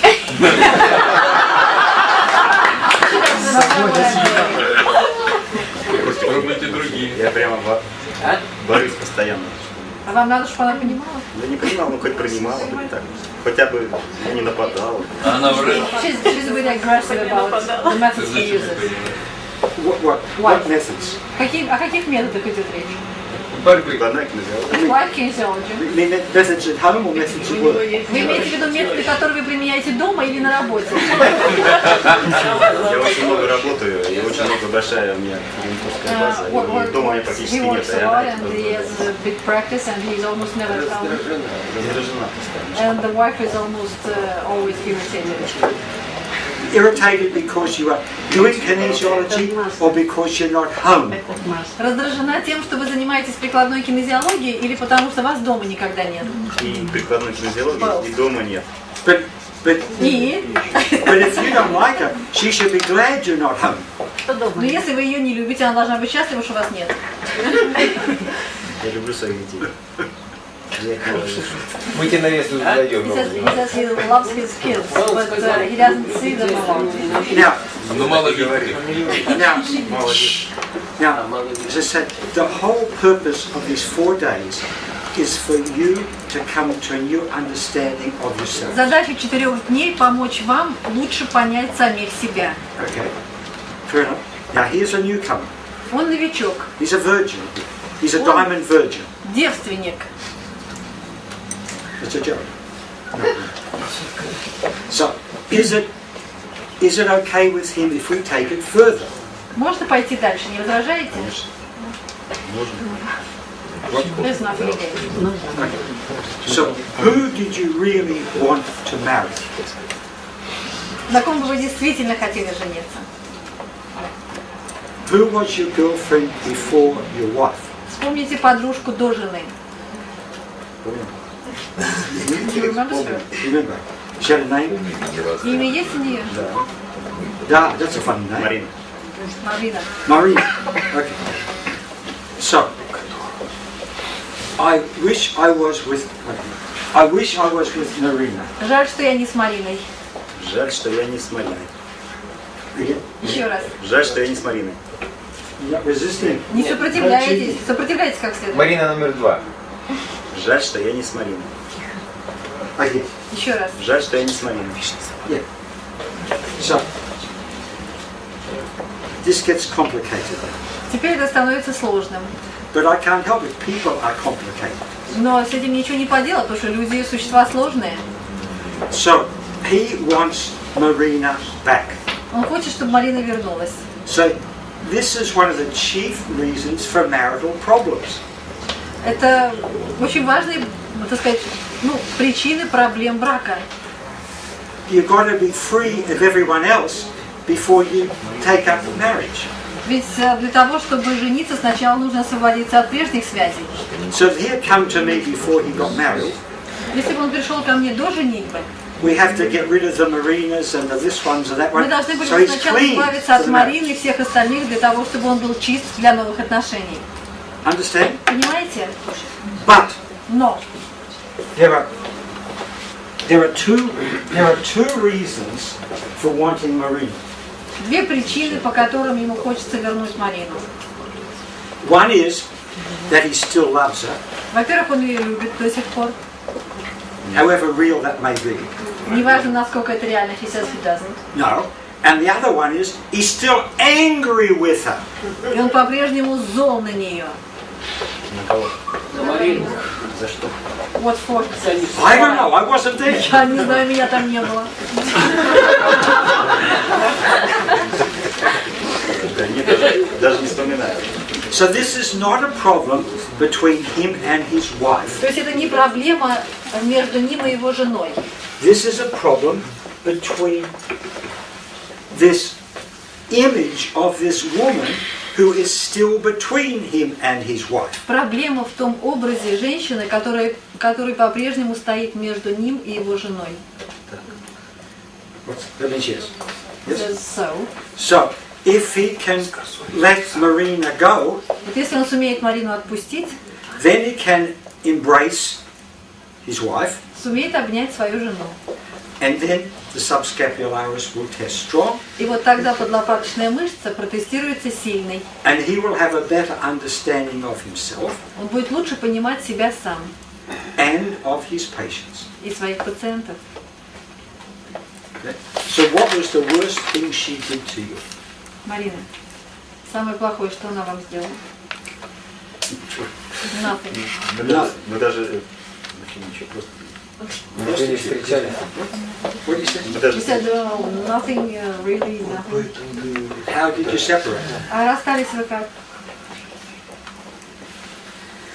Ну, в общем, мы с командой отдыхали как бы на курорте. Я там познакомился с девушкой и ко мне должна была приехать Марина, как бы мы там решили с ней, ну, как бы определить свои чувства, так скажем. А тут я познакомился с другой девушкой и как бы, ну, вот я остался между двумя.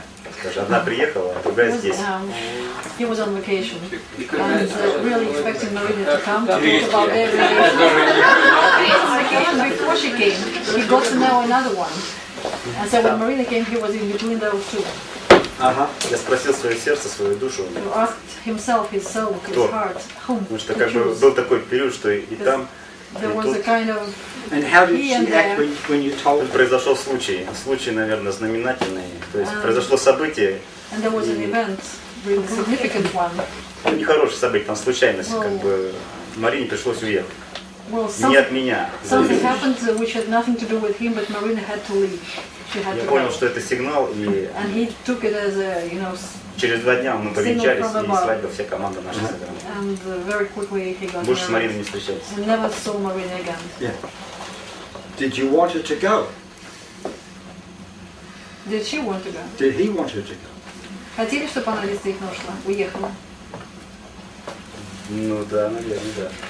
Я хотел этого, да и произошло. Well, possibly, probably, yes. Я не знаю. Это просто It didn't произошло. happen. It just happened. But Without- it wasn't his decision. Это не было вашим решением. Нет, это произошло, и я понял, что это сигнал, вот и все. No, there was a kind of event that made Marina leave. So without his participation. What was the event? А что случилось? Что это за событие было? Ну, в общем, нам... Ну, представьте, гостиница, да, мои друзья там, как бы, нам устроили номер, как бы, для команды, да, и приезжает ко мне девушка. So a hotel. He Она, was конечно, staying без in the документов hotel with his приехала. friends. And so his girlfriend comes У меня without. друзья были в гостинице, там дирекция, которая говорит, ладно, живи, без вопросов. She really had no permission to stay in this hotel. She had no documents, and so the administration of the hotel И там она устроила какой-то там Just help- скандал с охраной. И они ее сказали, какой вы в him and комнате his живете? friends to stay in the hotel. And there was a kind of a scandal in which she was involved. И And мои the друзья говорят, administration asked which room she was staying in. мои друзья This is говорят, Marina. Yeah. Это про мои- Марину все. да. Друзья мне не говорят, Жень, So she shouldn't have come. мы нас уволили с работы, если они узнают, что она действительно проживает у тебя в комнате без документов. And so his friends, who arranged everything with administration, said to him that she was not supposed to be in your room, and if administration gets to know it, we will have problems. Okay, all right. Ей пришлось уехать. And she had to leave. Okay. So, can you now say goodbye to Marina? Можете сейчас попрощаться с Мариной? How to do it? Say goodbye. Скажите ей до свидания. Да. No, from inside. Нет, изнутри. Душой. Goodbye. From inside. Изнутри? Да, что-то ушло. Right. We'll see. Посмотрим. If he has done it, he should now test, I want to be healthy.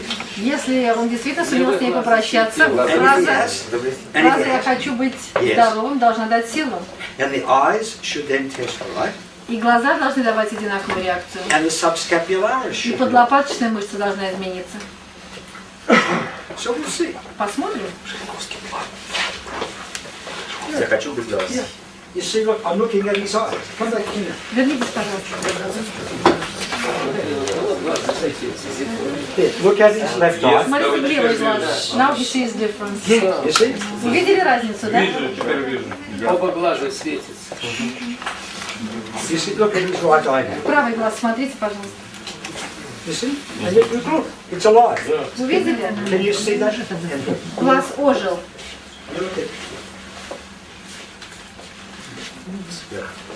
Yeah. Now lie down. Лягте, пожалуйста.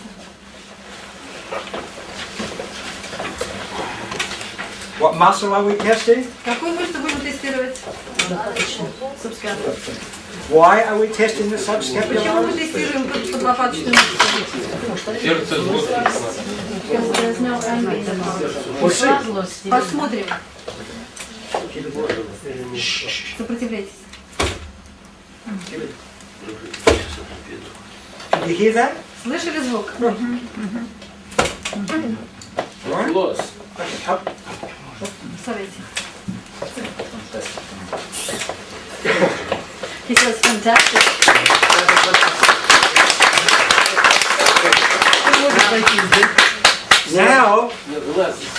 Now he will find when he looks. Now he will find when he looks А вот теперь он поймет, that about 90 to 95% of his patients что 90-95% его пациентов will have this problem. тоже будут, так сказать, характеризоваться этой проблемой. And it will always relate circulation, sex, Это всегда будет связано с перикардом, сердцем and then underneath lung 5. и легкие 5, плюс ко всему этому. And he will learn.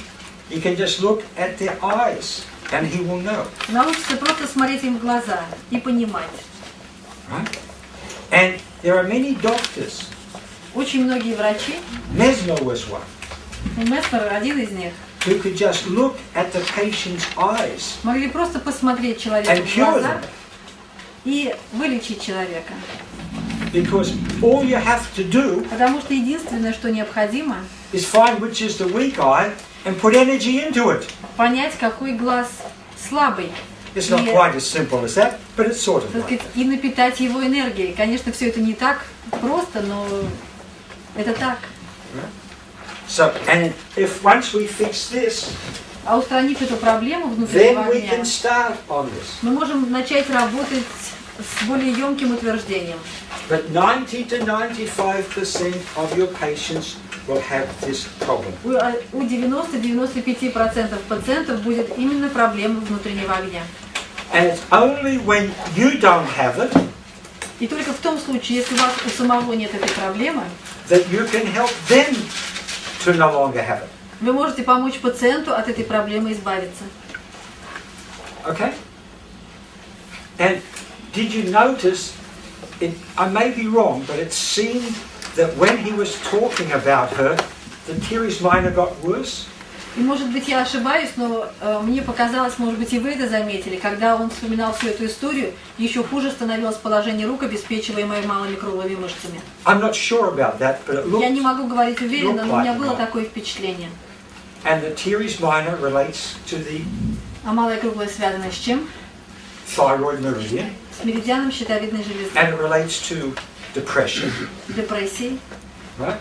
So it means in some way he's depressed То есть в определенной степени человек находится в or депрессии. something like that, which may well relate to the same situation too. Или, так сказать, в подобном состоянии, которое тоже могло быть связано с той же самой ситуацией.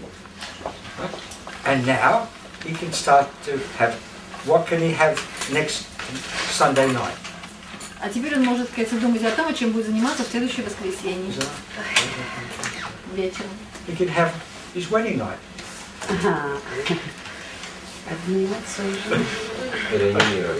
Будет вспоминать о своей жене. For the rest of us, we'll have lunch.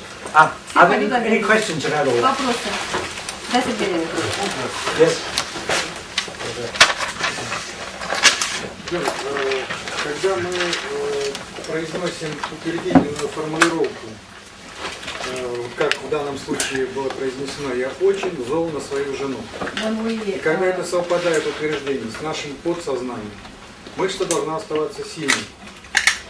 Он получил слабость на этом мышце. Почему? So when we pronounce an affirmation, I'm angry at my wife, and the muscle, so if it goes along with what our unconscious feels, so the muscle must stay strong.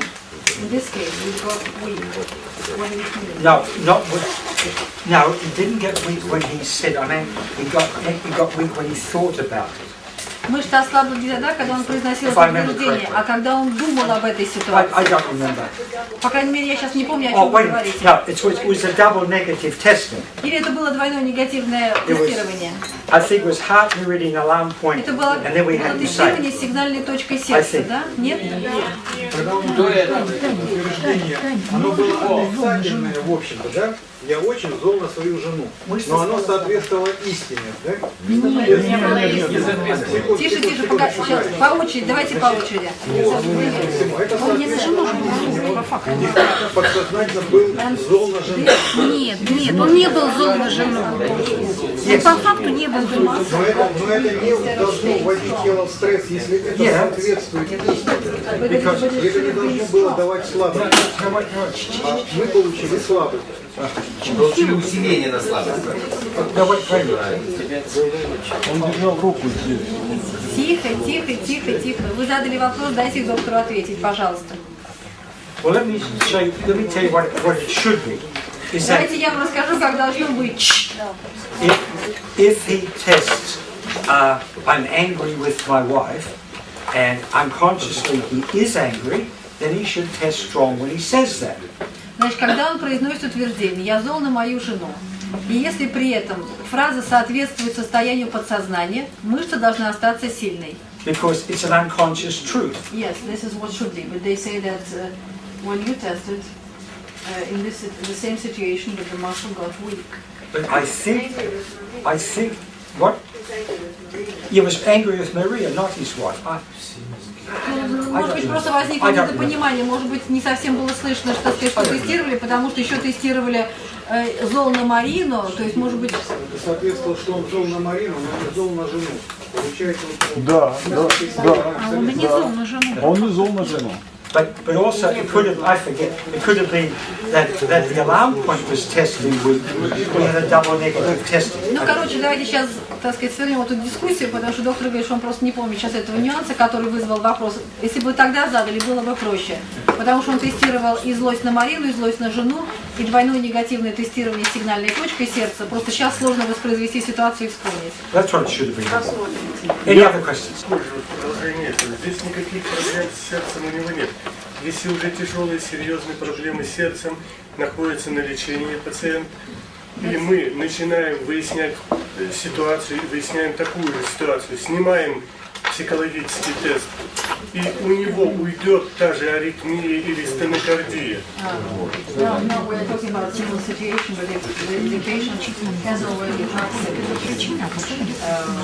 breathing problems or whatever, and if you treat him, or if you work with him the way you worked in this case, will the clinical signs disappear? Yes and no. И да, и нет. But this is not the only thing I would do, of course. Ну, естественно, то, что я показал сейчас, это не единственное, что бы я использовал в работе с подобным пациентом.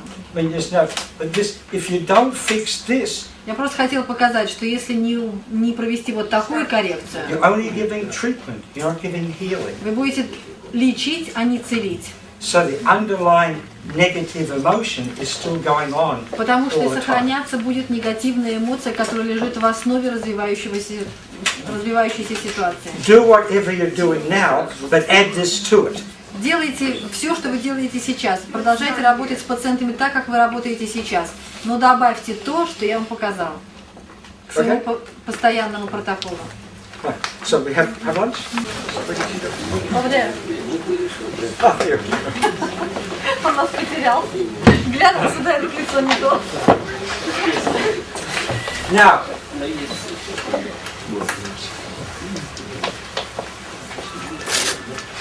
people who talk. Все, кто будут разговаривать во время занятий, выйдут сюда. Да. Всем намек, всем сидеть тихо. Okay. So, to clarify a little bit about the inner flame problem. А теперь несколько слов для того, чтобы прояснить проблему внутреннего огня.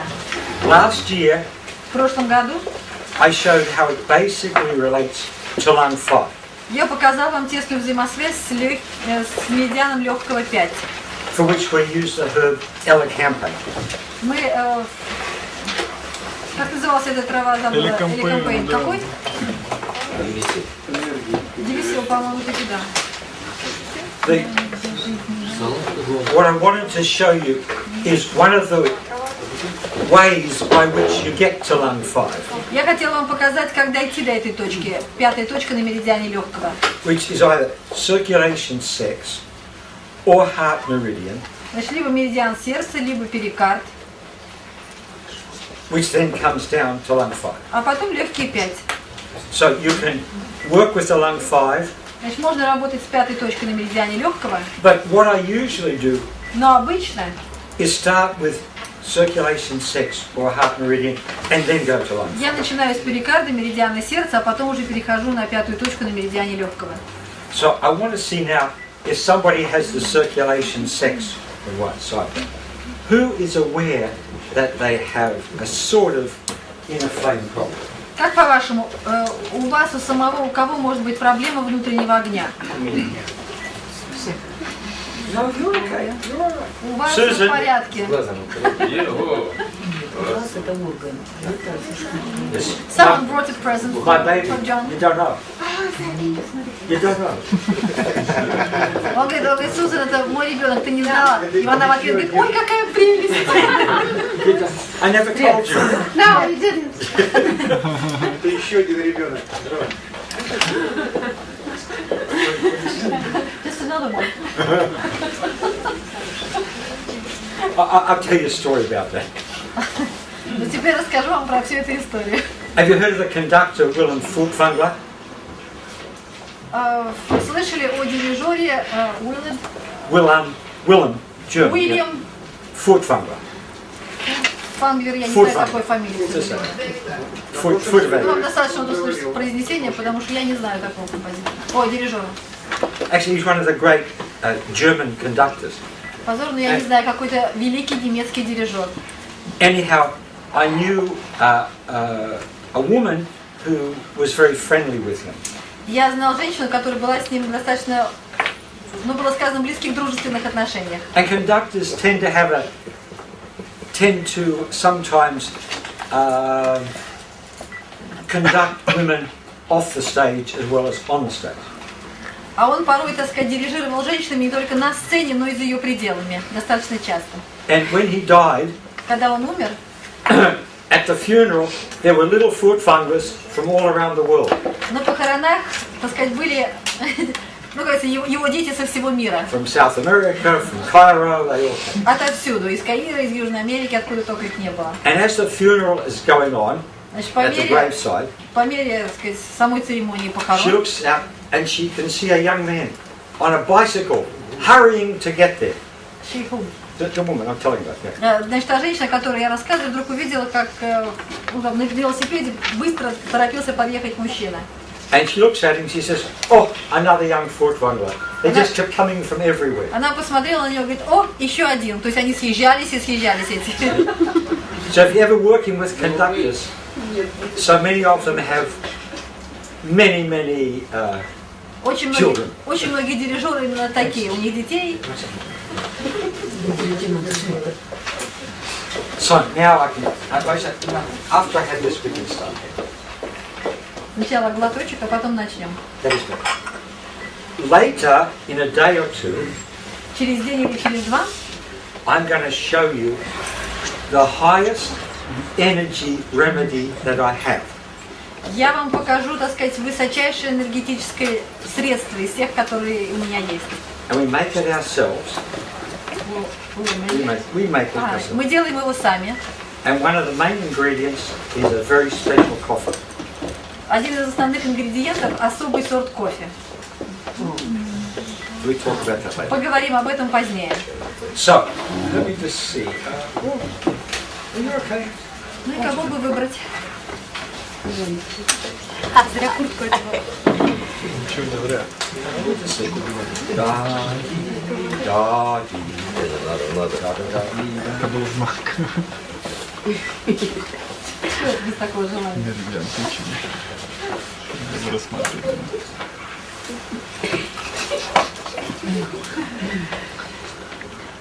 At what am I looking? At what am I looking? На что я смотрю? Ну, положение. Above the hand. Выше кисти. Часы. Battery? Батарейка есть? Battery? Снимаем. Let's just see. I want to be healthy. Я хочу быть здоровой. Sorry, my mistake. То есть действительно хочет. So,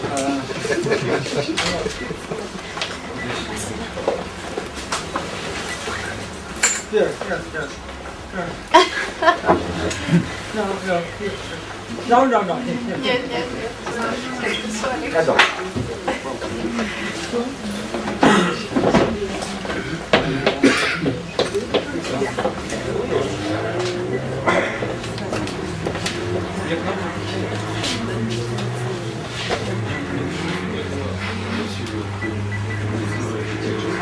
I want to be healthy. I want to. Я хочу быть здоровым. Я хочу быть здоровым. I don't want to be. Я не хочу быть здоровым. Я не хочу быть здоровым. So, this is what we call what? Как мы это называем?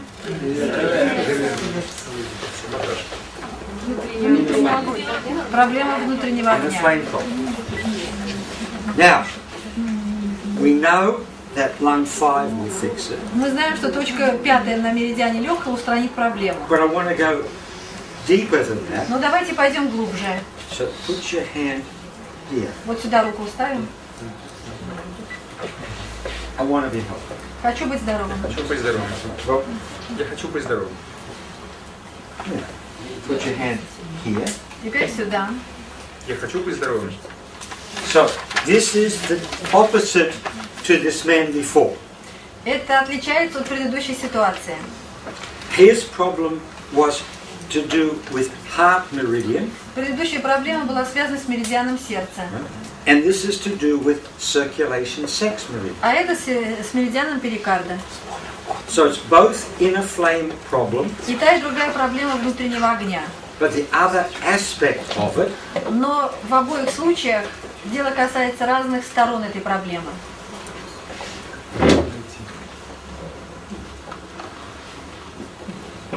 and both underneath relating to lung meridian. И обе, так сказать, проблемы, которые лежат глубже, проблемы пятой точки меридиана легкого.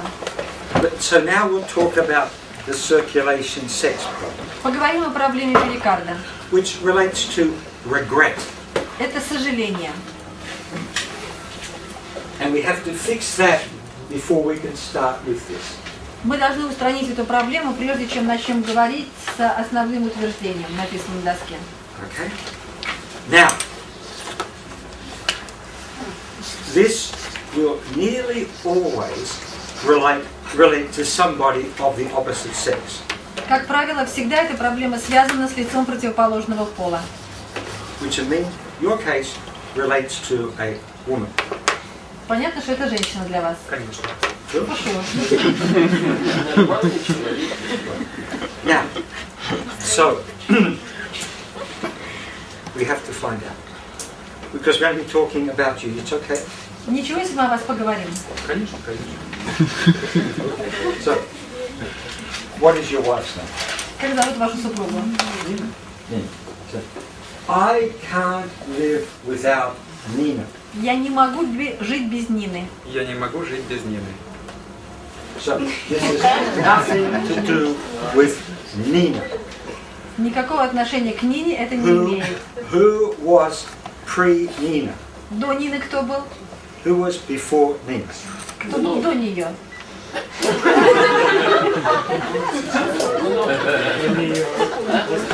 Who's after Nina?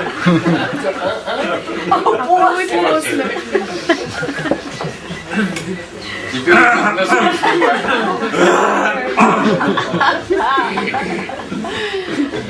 Сейчас пальцы нож подадут. What? I know. So, who is the big, what we call it, the heartthrob? А кто заставлял действительно биться сердце? Ну, это было давно. Давно это было, сейчас вы...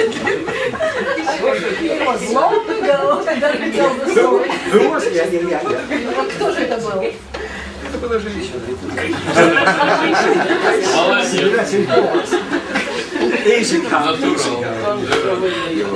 Так просто пришла, ушла. Ее звали Люда. Люда. Okay. Это когда я был маленький, еще даже в армию не уходил. What? Тихо сидите. Just say, I can't live without Gary. Я не могу жить без Гарри Маркусовича.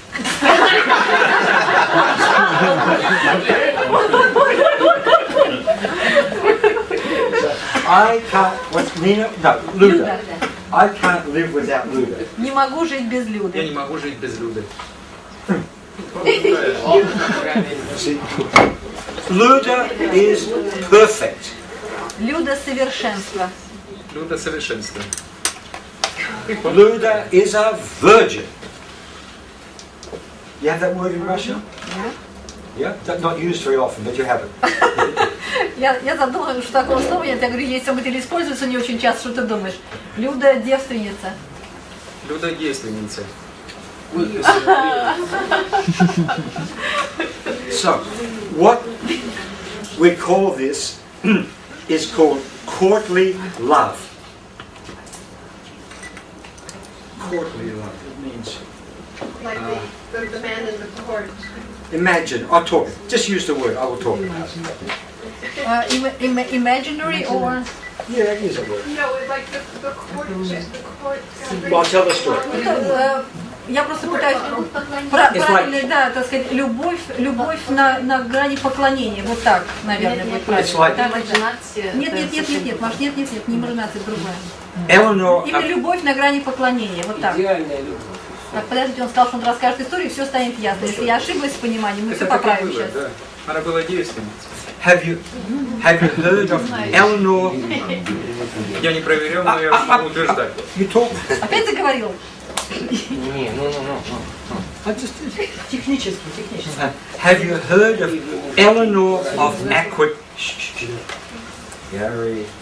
Have you heard of Eleanor of Aquitaine? I don't understand what I'm talking about. How can I translate? I don't know. It's a woman. Eleanor of Aquitaine. Aquitaine's It's a city. Слышали когда-нибудь об Элеоноре из город Аквитайн? Из Аквитании где-то. Ну да. In Provence, you know Provence in France. В Провансе во Франции. There was what we call the troubadours, Были трубадуры. and they used to sing songs to this queen called Eleanor. И они пели песни своей королеве Леоноре. It's always, oh, she's so perfect, О, она she's такое so совершенство, она такая she's восхитительная, a она такая, она девственница. And they build up this imaginary picture of this То есть beautiful, создавали вот такую картину поклонения удивительной женщине. you know, this woman who would never hurt us, who was always loving, always a virgin. То есть это, ну, как говорится, образ любви, образ девственности, образ, ну, такого неземного совершенства. Which was a continuation of the Virgin Mary tradition. See? То есть это, как говорится, ну, продолжение традиции Девы Марии, вот так. So all these troubadours wrote hundreds and hundreds of songs Все эти трубадуры написали сотни песен, about the Virgin Queen, восхваляющих, так сказать, эту девственницу. and not one of even kissing her. И ни одной песни о, даже, так сказать, попытке поцелуя ее. Oh, she was so perfect, I couldn't even Она такое совершенство, hurt her by kissing her. что ее нельзя даже, так сказать, ну, обидеть поцелуем. So it's this idealized, perfect То есть это вот такая идеализация woman who would совершенной never женщины, hurt me, женщины, которая никогда не причинит вам зла. which is what he thinks. Именно так, наверное, вы и думаете. And so he wants her back. Хочет, чтобы она вернулась. And he says, I can't live without her. Не могу жить без нее. Even though, very often, she's the one who dumped him. Несмотря на то, что, как говорится, именно она, может быть, заставляла его страдать. But he is so she is so perfect, Но I она must такое have her. совершенство, что все равно вот она должна быть со мной. You see? So, no other woman will ever have a chance because he is still in love with a fantasy. И ни у одной другой женщины никогда в жизни не появится шанса, потому что он по-прежнему живет с этой фантазией, See, с этим образом. he wanted to kill the fantasy. То есть Евгений хотел убить фантазию. Появилось желание расстаться с ней. He wants to devote his life to the fantasy. А в данном случае, мы сталкиваемся с ситуацией, когда человек хочет посвятить свою жизнь этой своей фантазии. But neither is the real person. Но это не имеет никакого отношения к реальному человеку. Because it's not Luda as she was, Потому but as что he's imagining. он думает не о той Люде, которая была на самом деле и которая есть, а о той, которую он создал в своем воображении. But no other woman ever has a chance until he gets rid of the fantasy of Luda. И пока он не избавится от этого образа, ни у одной другой женщины не появится шанса. Okay? Понимаете? And sometimes, but not always, this relates to a circulation sex meridian muscle. Иногда, хотя и не всегда, это связано с мышцей меридиана перикарда. So we could try that. Попробуем.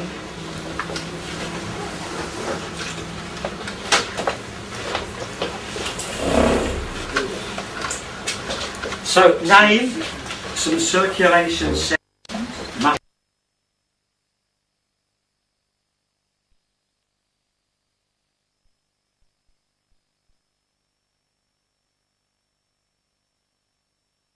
We'll come back. Passion.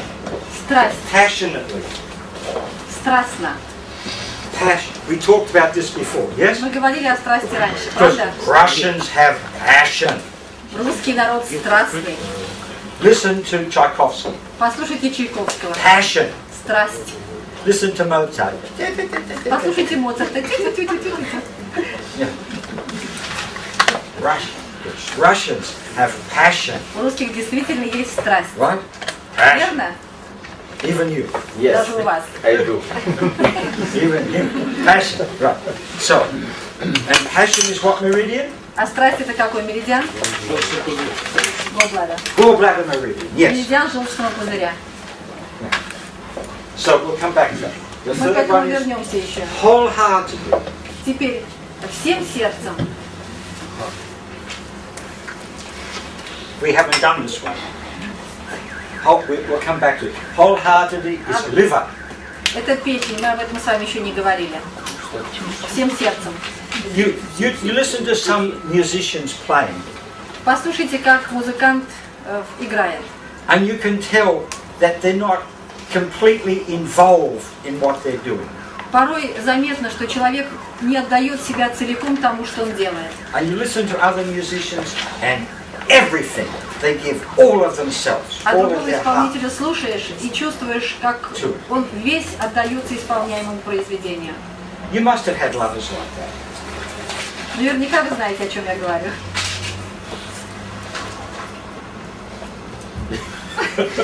He's smiling. Так улыбается.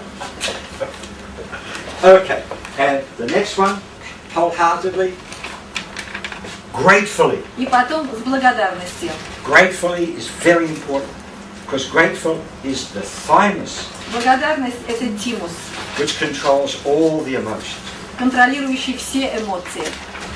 The most important proof that you have done good work with a patient Наилучшим доказательством того, что вы хорошо поработали с пациентом, is when the patient truthfully says, является thank you.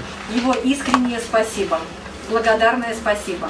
Not because they give you money, but because they give you gratitude. Не деньги, которые он вам платит, а та благодарность, которую он вам возвращает. Here's a bad story. Плохая история. I knew a lady doctor in Florida who was a homeopath. Я знал женщину-гомеопата во Флориде. A woman about 50, very dedicated. Очень преданная, порядка 50 лет. And she lived right beside the water, the coast. Жила на побережье. And she said to me, I'm going to change my practice. Сказала, что она что-то такое изменит свою практику. I'm not going to charge the patient. Сказала, что перестанет брать деньги с пациентов. I'm going to put a basket in the room. Сказала, что просто поставит корзинку. And the patients can put in whatever they want to do. А пациенты смогут, как-то класть туда столько денег, сколько сами пожелают. Which is like a test of their gratitude. То есть фактически это тест на благодарность. She did a full week's work. Значит, она проработала неделю. Friday afternoon, вечером в пятницу she counted the money in the basket. Посчитала деньги в корзинке. For the week, it was $10. $10 за неделю. So she walked into the ocean and suicided. Она пошла и утопилась.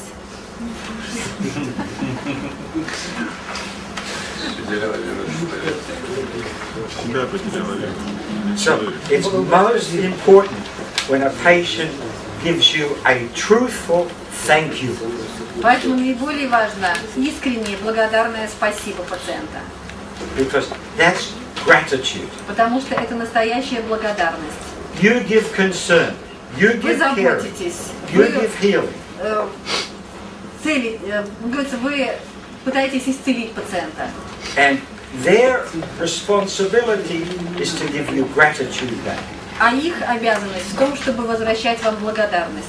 Not money, but gratitude. Не деньги, а благодарность. Okay? Is that clear? Понятно это все? Yes. So these are the four major criteria. То есть это 4 основных критерия. There are others that go through all the meridians, but that's enough. Есть другие, которые покрывают, так сказать, собой остальные меридианы, но достаточно уже этого. Because gratitude includes the thymus, which activates all the meridians. Потому что благодарность – это тимус, а тимус – это все меридианы и все эмоции. So, think back to yourself. Подумайте о себе. How many of your patients seem to be really grateful for what you've done? Многие ли ваши пациенты по-настоящему благодарны вам за вашу работу? Конечно, нет. Многие. Now I'm going to tell you a story you will not believe. А теперь расскажу вам историю, в которую вы вряд ли поверите. This story is almost hypnotic. Фактически гипнотическая история. Who has heard of Anton Mesmer? Антон. Mesmer. Кто слышал об Антоне? M-E-S-M-E-R. Подождите, не понял. Месмер. Месмер? M-E-S-M-E-R. Mesmer. О Месмере кто слышал? 18 век, да? What? Mesmerism. It is magnetism. Yes. 18th century. Okay. What? Okay. Русский человек. Знаете, хорошо, он только спросил, знаете вы или Вольфганг. нет. Now, listen to this story. Это был Вольфганг, по-моему, да? Ну, я почему по имени, я почему удивилась, что не поняла. Вольфганг, нет? Anton von Messner. А, это Мессинг был, да, все правильно. Вольфганг Вольфганг Мессинг, а это Месснер. Listen to this story. Слушайте историю. Here he is a doctor in Vienna, Итак, он, так сказать, врач в Вене. right? And there is a woman of 19 who has been blind since she was 3. 19. И 19-летняя пациентка, которая потеряла зрение в возрасте 3 лет. And she was a very, very talented pianist, Талантливейшая пианистка, like another Mozart. как второй Моцарт. And she was billed as the blind pianist, and she had all these concert tours. Она давала концерты, она была известна как слепая пианистка, в общем, известная личность. And she'd been treated by all the big professors in Vienna, and no one could cure her blindness. Все самые знаменитые профессора Вены пытались ее лечить, и никто ничего не мог поделать с ее слепотой. They'd given over 1,000 electroshocks to the eyes. Порядка 1000 электрошоков глаз было проведено. Her face was all distorted, and they'd done stupid, crazy things. Что только с ней не делали. Короче, испортили все лицо. All the big non-AK doctors. То есть, кажется, врачи, не имевшие к прикладной кинезиологии никакого отношения. So eventually she comes to Mesmer. Она случайно попадает к Месмеру. And within 2 treatments, И за 2 лечения she is starting to see. она начинает видеть. Just a little bit. But she's starting to see. Но зрение начинает появляться. The first time in 16 years, she is starting to see. Впервые за 16 лет она начинает видеть. And the family, the mother and the father are so thrilled. This is wonderful, it's wonderful. Семья не может нарадоваться, и мать, и отец. And Mesmer's working with her every day. Месмер работает с ней каждый день. Not knowing, but actually hypnotizing her, but not knowing that's what he's doing at that time. Фактически гипнотизируя ее, но даже не понимая, что он сам делает. And then he realizes that the shock of having light is too strong for her. А потом вдруг понимает, что так сказать, шок, который сопровождает свет, для пациентки слишком силен. She doesn't know how to integrate it. То есть сигнал не интегрируется в теле. So he has this very big house by the Danube. There he treats her. Yeah. То есть лечение проводится в большом доме. And he makes one of the rooms dark. Одну комнату он делает темной. For her. Специально для нее. With the parents' consent. Все согласие родителей. And every day he treats her with a little bit more light as he's treating. И каждый день во время лечения он добавляет чуть больше света. And the father is so happy. He writes this big letter how wonderful it is. Отец безумно счастлив. Он пишет о том, насколько все здорово происходит. And the empress that had been giving the woman a pension is so happy, and she writes letters.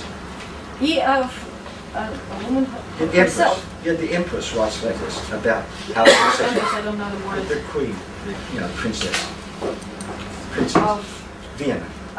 И, так сказать, я не знаю, так сказать, этого титула, там венская принцесса тоже, значит, получает эту информацию, начинает рассылать информацию, писать письма, насколько замечательно идет эта работа. And all the doctors come and they can see this miracle. This woman can see. То есть женщина начинает видеть, врачи хотят видеть чудо, как все это происходит, хотят видеть результаты. And people are coming for treatment from everywhere. Отовсюду начинают, так сказать, валить валом пациенты на лечение. And so the father has written this letter saying how wonderful it is. А всего лишь, так сказать, отец написал первое письмо, распространил информацию, насколько все было чудесно. Но as the girl's vision is improving, по мере того, как улучшается зрение этой пациентки, her piano playing is not so good. Начинает ухудшаться игра на фортепиано. Because it's a whole new experience now to be playing with vision. Потому что это совершенно другая история. Как говорится, играть с открытыми глазами. Which she would have to relearn. Ей приходится фактически учиться играть заново. And the father starts to get worried. Отец начинает беспокоиться по этому поводу. That if she gets her vision back, Он начинает думать о том, что если к ней вернется зрение, they will lose the pension from the crown. они потеряют, так сказать, удовольствие, которое они получают от королевской семьи. Also, she will no longer be the big blind pianist, and he won't be making any money from it. Она потеряет славу слепой пианистки, а он потеряет доход. So he comes to Mesmer's house with a sword. Он приходит с мечом в дом Месмера. And he and his wife, the mother, are screaming and screaming. Начинается шум, и он, и мать устраивают скандал буквально. And they take the daughter away. Забирают дочь. And she goes back to being blind. И она снова слепнет. And that was when she was 19. Значит, это было, и тогда ей было 19. And she lived till she was 65. Она дожила до 65. Permanently blind. Не прозрев. Still being billed as the blind pianist. По-прежнему, так сказать, несла на себе печать слепой пианистки. For whom Mozart wrote a piano concerto. Для нее написался одно из произведений Моцарта. Where was the gratitude? Благодарность где? Where was the gratitude from the patient? Где благодарность пациентки? Where was the gratitude from the parents? Где благодарность родителей? He restores her vision, and the father comes with a sword. Он вернул ей зрение, а отец фактически пришел с войной для того, чтобы забрать его. See, what he was not able to treat Что он не сумел вылечить? in the patient or in the family. В пациентке или в ее семье. And the family needed as much treatment as the daughter. Потому что семью нужно было лечить так же, если не больше, чем саму пациентку. And I have my theory as to what the father did to the daughter that made her blind in the first place. И я полагаю, что, наверное, значительно была вина отца в том, что дочь стала слепой. But without the gratitude, без благодарности you always can have problems. Всегда появляются проблемы. Because a patient who isn't grateful stays a patient. Потому что неблагодарный пациент останется пациентом. But a patient who is grateful ceases to be a patient. А вот благодарный пациент пациентом быть перестает. They become a student. Он становится студентом. They even become a friend. Даже становится другом. But they're no longer out there, over there, as a Но он patient. уже не находится за гранью, за той гранью, которая отделяет вас от пациента. So, the patient embracing all of his life Пациент, заключающий в объятии всю свою жизнь, also means gratefully accepting you as part of благодарно his life. принимает и вас, как часть своей жизни. Okay? We have a break now? Yes? Перерыв нам надо сделать, да, Сергей Арестович? Арестович, когда? Сергей Арестович, перерыв и нет? 11 часов уже. Сейчас ровно 11, вот часы. Окей. И что, Таня, как раз? Таня, где-то Спасибо большое. Какая красивая наша. Перерыв, господа. Татьяна Николаевна имеет слово. Я в перерыве рассказала как раз случай, который идентичен тому, о чем нам поведали, о благодарности. В 4-летнем возрасте ко мне привели ребенка с тяжелыми резидуально-органическими поражениями мозга, тяжелая степень дебилизма, не говорящий, а социальной с аутичностью поведения.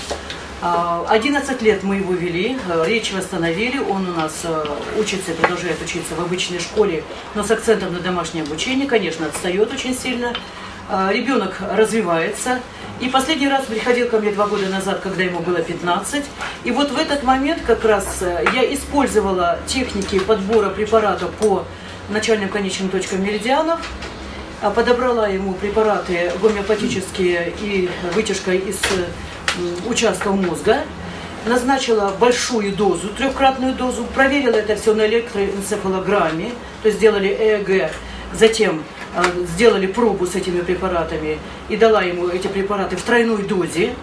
Через 2 недели пришел совершенно другой человек, абсолютно другой человек. Это был не узнать этого человека. И когда мы сделали контрольную энцефалограмму через 2 недели, ЭЭГ у него было до начала этого лечения 8-летнего ребенка, кора мозга, через 2 недели 14-летнего ребенка. То есть фантастический результат.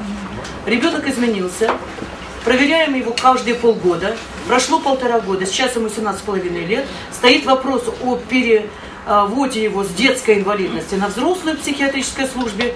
Ни одна комиссия не дает ему инвалидность, все отказали, потому что абсолютно нормальный, практически нормальный ребенок, нормальный человек. И вот каждый день с истерикой приходят ко мне родители, бьют кулаком по столу и кричат, что я испортила им жизнь, лишила их материальных средств и так далее, да? А то, что ребенок совершенно другой, он адекватен, он хорошо сейчас, за год он прошел 1,5 года обучения в школе, сейчас то он был в 6 классе, сейчас он уже в 8 классе за год. Вот. То есть это их не волнует. Вот это вам благодарность. Вот это то, что хотела говорить. А если в 80-летнем возрасте раскрутить в обратную сторону? В обратную может быть. Вот такой случай я рассказала. So, the essence of that Суть этого is the patient must have благодарности пациента. gratitude. Так, коньяк, шампанское и... Отлично. Отлично.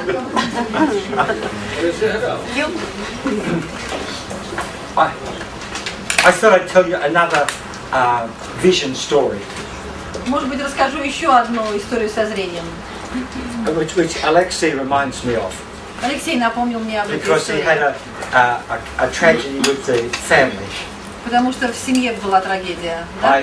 I knew these German people who went on a tour through Italy with their little daughter. Значит, немцы едут в Италию в путешествие со своей маленькой дочерью. And they got hit by a car. Врезаются в автомобиль, Two cars, значит, попадают в автоаварию. Сталкиваются две автомашины. It was about 6 months later, I was at the house and I saw the little girl.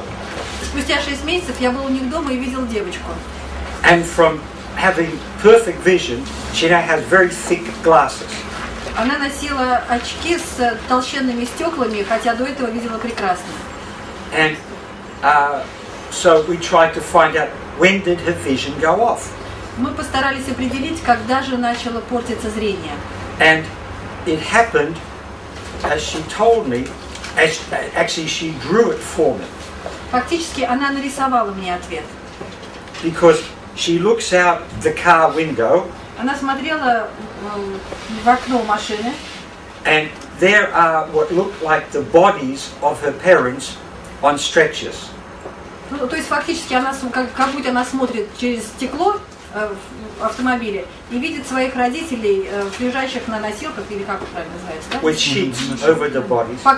И тела покрыты простынями. And a helicopter coming to take them to the hospital. Опускается вертолет для того, чтобы увезти их в клинику. But she thinks they are dead. Но в ее сознании они мертвы. And immediately her vision goes off. И мгновенно в этот момент, так сказать, отключается зрение. So I forget what I did with her. Susan may remember I did something. Я не помню, что я делал в этот момент. Может быть, Сузан помнит, что... Basically in terms of this. Но главным образом работал с тем, о чем мы с вами сегодня говорим. So she had drawn me a picture of the accident. Она нарисовала мне картинку происшествия. So the next day I asked her to draw another picture of the accident. На следующий день я попросил ее снова нарисовать, что случилось. So there were the smashed cars. Значит, она нарисовала столкнувшиеся машины.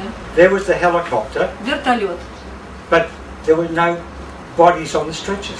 Но носилок с телами уже не было. And her vision was normal. И зрение нормализовалось. And stayed normal. И остается нормальным. Right?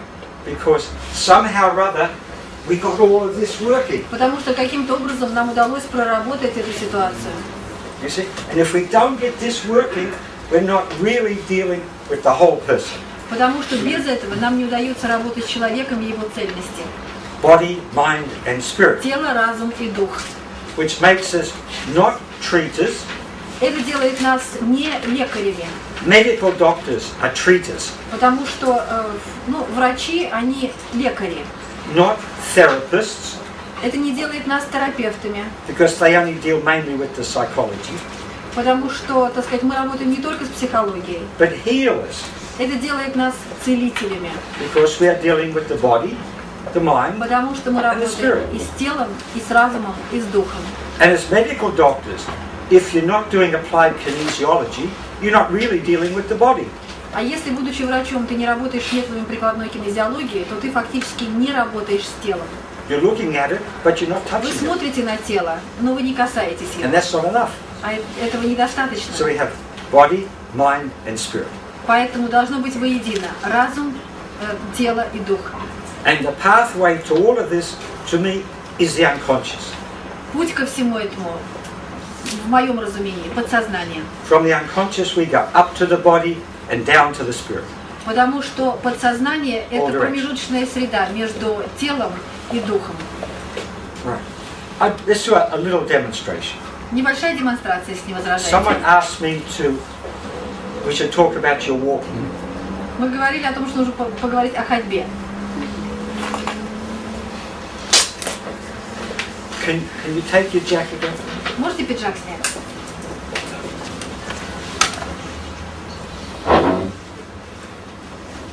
That's okay. You can leave that on. It's okay. Можно оставить футболку? So, he is a newcomer.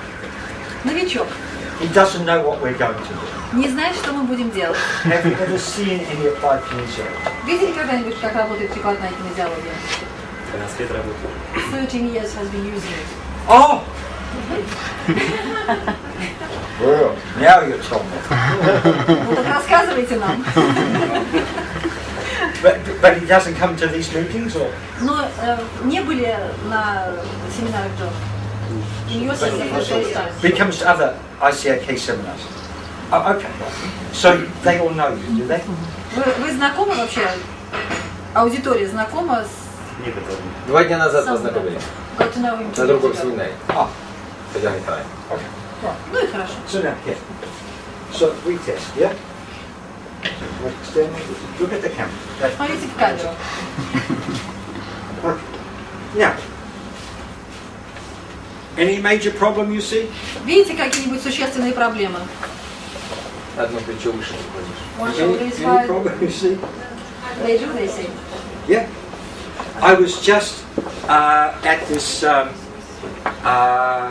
program where one of the speakers did CK. Ковбой. Я не поняла, говорит, переводи, просто сейчас поймешь. Участвовал в одной программе, где лектор говорил о CK, аббревиатура. CK means cowboy kinesiology. Ковбойская кинезиология. Я купила со второй раз. And this woman says, The second time you caught me with that. yeah, the woman says, this is so wonderful. Ой, это We замечательно, can так really help прекрасно. you. Ой, мы можем вам по-настоящему помочь. And she has no qualifications at all, as far as I know. А на самом деле она совершенно не квалифицирована, то есть не... But she is doing energy medicine. Но она работает в области энергетической медицины. And she says, oh, you see, you have a low shoulder. Ой, видите, у вас это плечо не So бежает. you have weak latissimus dorsal. Поэтому у вас слабая широчайшая мышца. Crazy, yes? Сумасшедшая. So,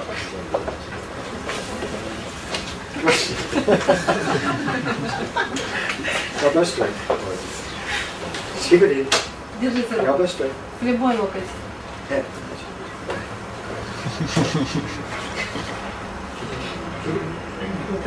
Okay. So we have an obvious latissimus dorsal. Yeah? Очевидная реакция широчайшей мышцы спины. Right. And what can we do now? Что теперь можно делать?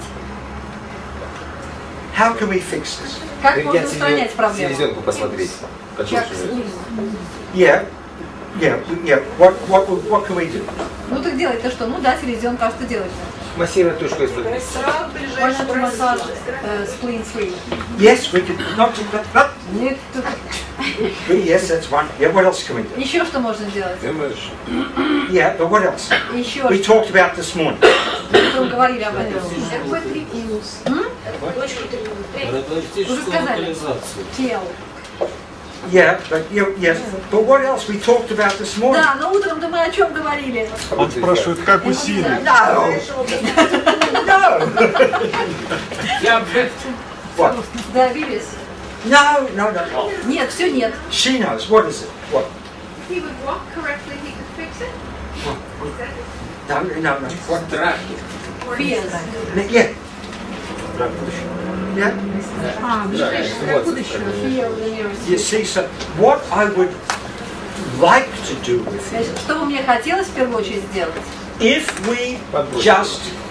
we just correct spleen 3 or just correct the latissimus Скажем, если мы dorsi, только поправим ситуацию с селезенкой 3 или поправим состояние широчайшей мышцы спины, we are treating it immediately. тут же можно, так сказать, получить результат. Можно на страх его проверить сначала, подбросить его. И не поймете. Из окна.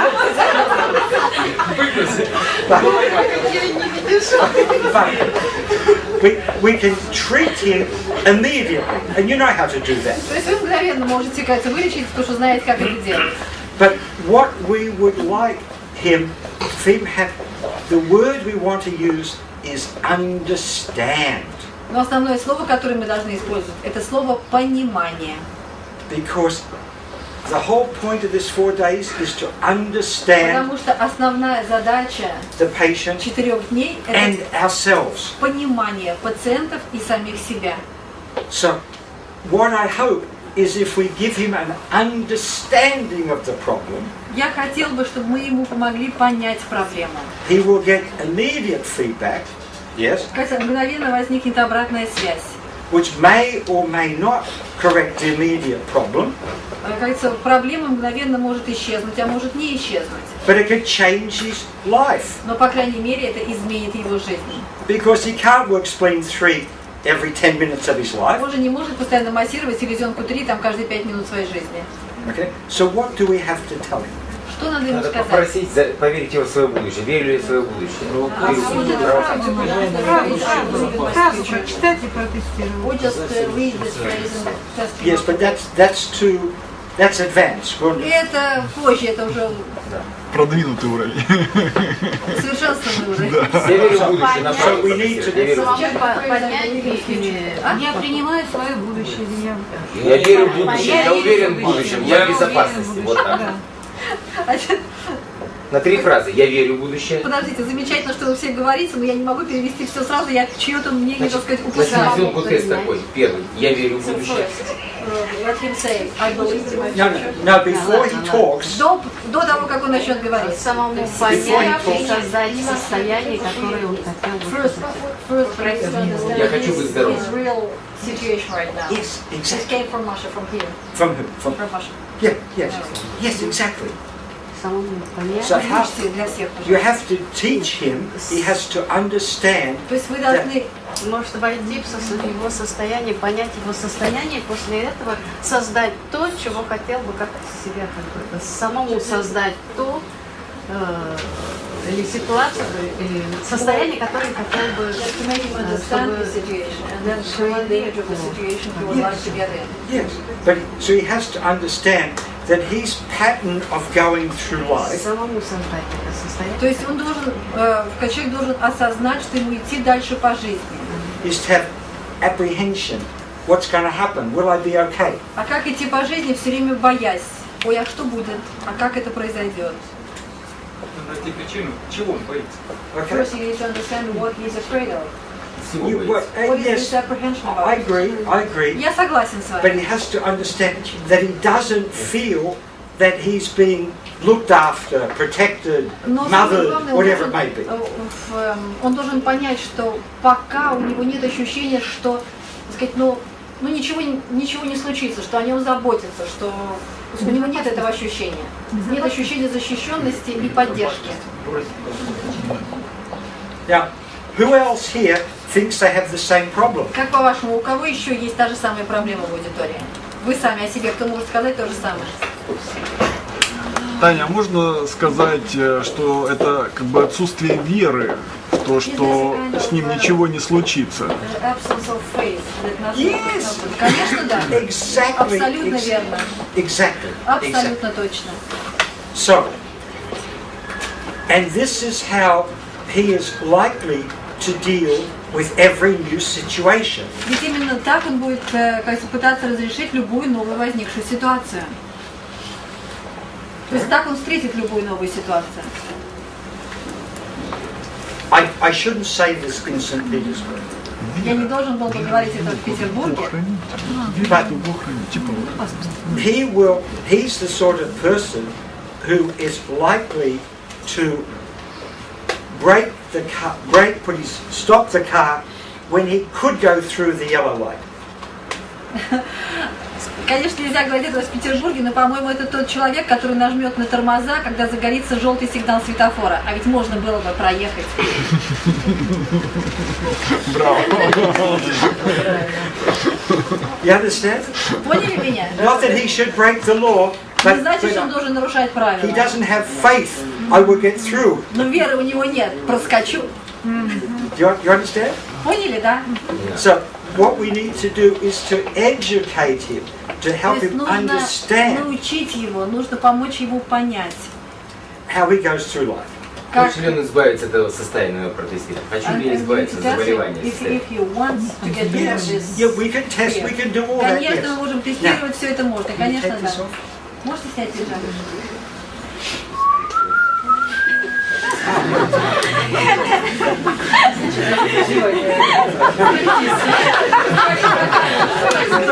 Because see, this is not you. This is not her. Снимайте. Now, does she have a high shoulder? Смотрите, плечо поднято, нет?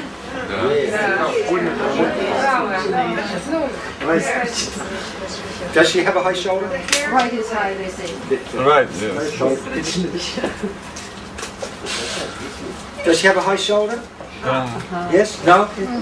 Yes. Да, нет, есть левая. Так, ну вы договоритесь как-нибудь. Левая, правая, есть. Правая опущена, левая поднятая. Правая поднятая, левая поднятая. Правая. Там шире меньше вообще, а тут больше слева. They say you should take this off so they can see better. Говорят, что блузку тоже надо снять, это плохо видно. So does she have a high? Who says she has a high shoulder? Так, подняли руки, кто видит высокое плечо. Правое. Ну, какие молодцы. Не спрашивают, какой, любой, лишь бы высокое. Is it the left shoulder which is high? А вот теперь за левое плечо голосуем. Is it the right shoulder which is high? Правое выше. Кто за правое? Поднимаем руки. The right shoulder is high. Okay. Правое выше. Test. In fact, I will test. Здесь наоборот. So here we go. Почему? Почему? Здесь тоже право. This way. To the camera. На камеру сопротивляемся. Yeah. Okay. Now, А теперь you, patient, вы пациентка, you, doctor. а вы врач. So you help her understand her problem. Помогите ей понять проблему, ее проблему. Ну, это может быть селезенка. This can be explained. Я? Поджелудочная. Так, Yeah. But psychologically, what is the problem? психологически, в чем проблема? Думаю, что селезенка уже страх своей будущей безопасности. This is fear of being unsafe. Безопасность. Будущее безопасности не в безопасности. Fear of future. Вы ей объясняйте. Он хочет, чтобы вы с ней поговорили. Как с пациенткой. Он хочет, чтобы вы с ней поговорили как с пациенткой. Доктор, поговорите с ней. Вы доктор, она пациентка. Объясните ей, в чем у нее проблема. Ну, я протестировал. Во-первых, действительно это связано с ее эмоциями, страхом. No, don't test, just talk. Just talk. Just tell her what. Вас двое, поговорите Tell her с ней. what is the emotional, what is the spiritual. Протестировал бы меридиан, нашел бы Погодите секунду, пожалуйста. Tell her what is the emotion. Тихо все. Пациенты, врачи, все тихо. Tell her what is the emotional problem, the spiritual problem, which is causing the high shoulder. Пожалуйста, поговорите со своей пациенткой и объясните ей, в чем психологическая и эмоциональная проблема, которая заставляет правое плечо быть выше левого. С ней поговорите, пожалуйста. It's in the book. Все есть в книге. Which has been printed by somebody over here. Кто-то издал тут эту книжку, не знаем кто. Кто-то. So you talk. Я-то спросил бы. Не я бы, поговорите. Спрашивайте. Сейчас, в реальном времени. Нет, Лечите ее психологически.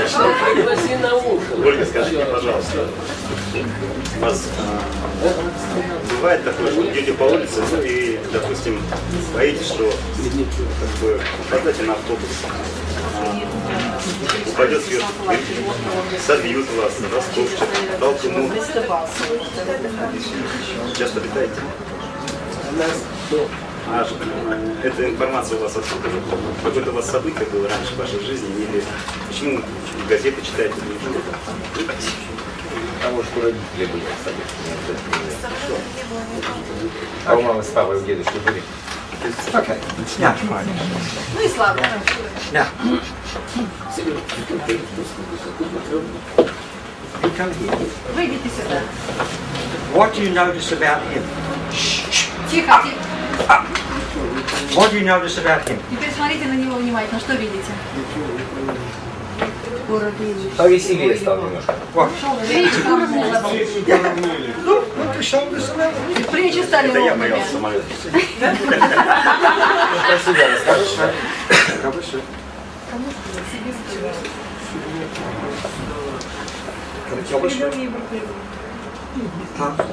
А у нее еще плечо выше поднялось, между прочим, намного. What has happened? Что случилось? What has happened? Что произошло? помогает другим, помог себе. Helping others, you help yourself. Exactly. Точно. That's why we are so lucky. Поэтому мы такие счастливчики. You understand? Понимаете ли? Because helping her has Помогая helped him. ей, он помог себе сам. Right? I say that. Shall we just see what's happened? They say difference and becoming more pronounced. But she doesn't seem any different. А тут ничего не меняется. Is she different? Поменялось что-нибудь? Поменялось. Немножко поменялось. Поменялось. Сейчас проверим. Просто таз еще не развернулся. Нет. Ничего не поменялось.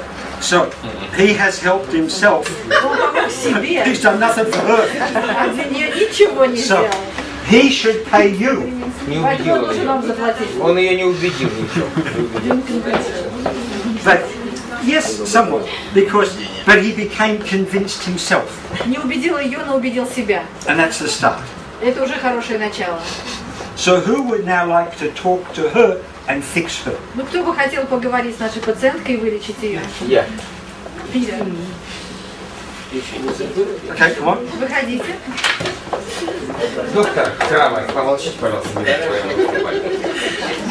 In biblical terms, this is called the blind helping the blind.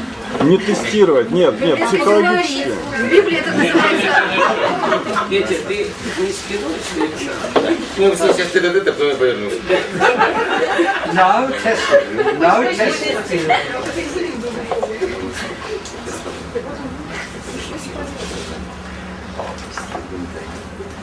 Вот он ее уговорил.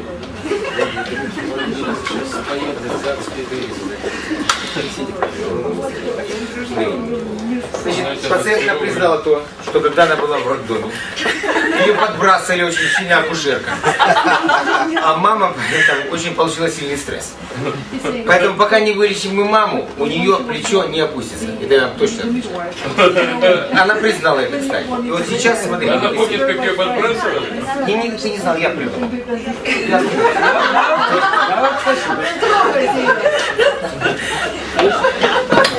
Yes, 10 баллов.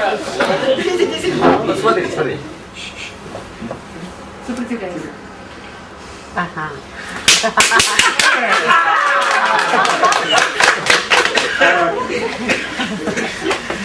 Я ничего не нарезал, я с космоса скачал. See, and we thought you were just a pretty face. А мы думали, что просто красота. No. Okay. Now we start.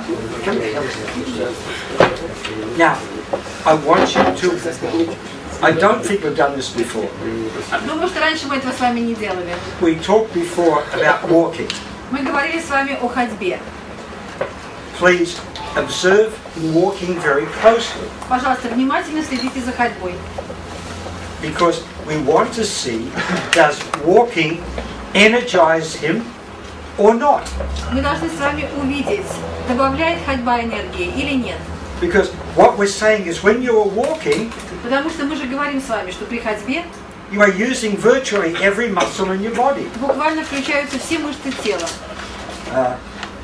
Pubocavern, some muscles no, but virtually every Может muscle. быть, некоторые мышцы не включаются, но, кажется, буквально все. Okay, so look at him Подавляющее walking большинство.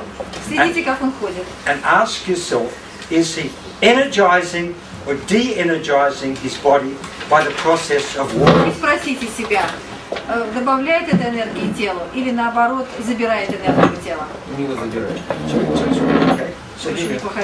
А я тебе говорю, что забираю. Тихо, не надо информацию давай. Да, она не изменит эту информацию. Она не изменит. Кстати, ходить лучше. Хорошо, не изменит. Не спорьте с отцом, не спорьте. Please, Он просил walking, смотреть на него, вы смотрите друг на друга и спорите. Вот мне нравится это. walking includes listening to the footsteps. Ведь наблюдение за тем, как человек ходит, включает и ощущение звука шагов.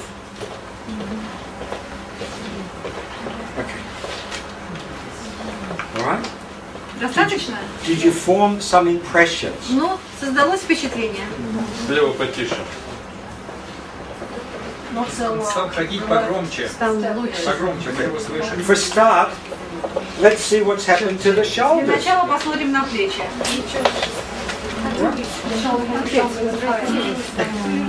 Вернулась на места, да?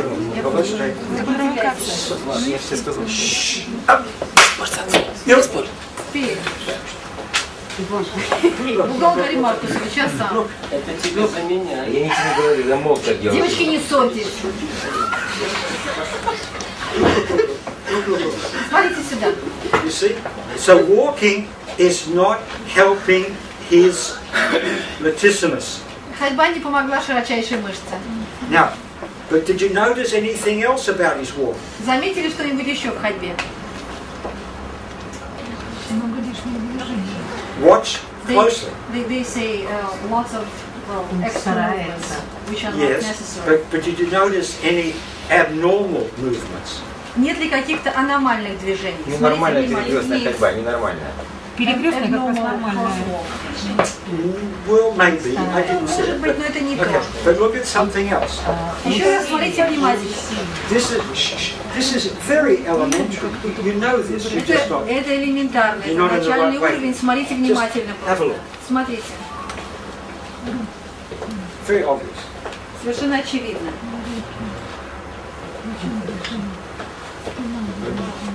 Левая рука, размах. Just come. Who walks like this?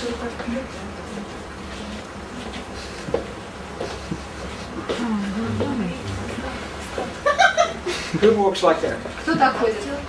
What? Bush. Буш. Bush? Нет. Но вы же его выбирали сами.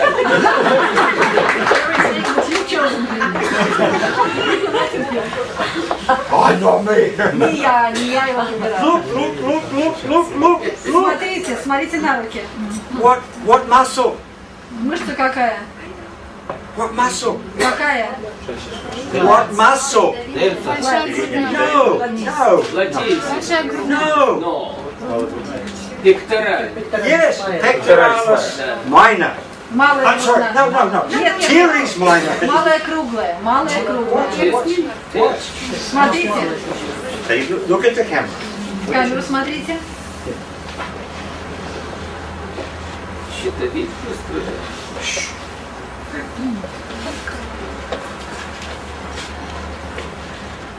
He has bilateral teres minor, Билатеральная слабость малой круглой мышцы. which I didn't see when he was standing here before. Раньше я не обратила Did на you это see it? внимания, когда он стоял But здесь. walking is certainly obvious now. А ходьба это проявилось такой очевидностью. Look. Смотрите на него. Now he's trying. А теперь старается поменять. Не старайся, положение. расслабься. Я не стараюсь. К нам можешь не поворачиваться. It's George Bush, Mr. President. But you see, teres minor. Вы видите, Now- именно малая круглая. Walking should correct a teres minor. Ходьба должна исправить такое положение с малой круглой мышцей. Walking should correct a latissimus dorsi. Ходьба должна исправить ситуацию широчайшей мышцы спины. Do you understand? Понимаете? Because so he is de-energizing his organs by the process of walking. А у него получается ситуация, при которой ходьба забирает энергию от органов. So it's evolution has given us a way of energizing our Ведь organs, эволюция дала нам способ добавления энергии органам. but it's his unconscious А его подсознание which is giving him this abnormal gait, дает ему аномальную походку, which is then которая de-energizing в свою очередь at least 2 organs. забирает энергию по меньшей мере от 2 органов. So we have to learn, among other things, how to walk correctly, Нужно научиться, как ходить which I правильно. will be talking about not today but later. We'll go into some detail. Мы будем об этом говорить более детально. Может быть, не сегодня, а в следующие дни. But I wanted to use this as a demonstration of something else. Но мне хотелось бы использовать это как демонстрацию кое-чего еще. Let me just take the middle deltoid. Давайте возьмем среднюю дельтовидную. Look at the camera. Камеру смотрим. How does it? Okay, so the middle deltoid is strong. Средняя порция дельтовидной мышцы сильная. Right? Walk up and down there, come back, I test again. Пожалуйста, пройдите вдоль прохода до конца аудитории и обратно.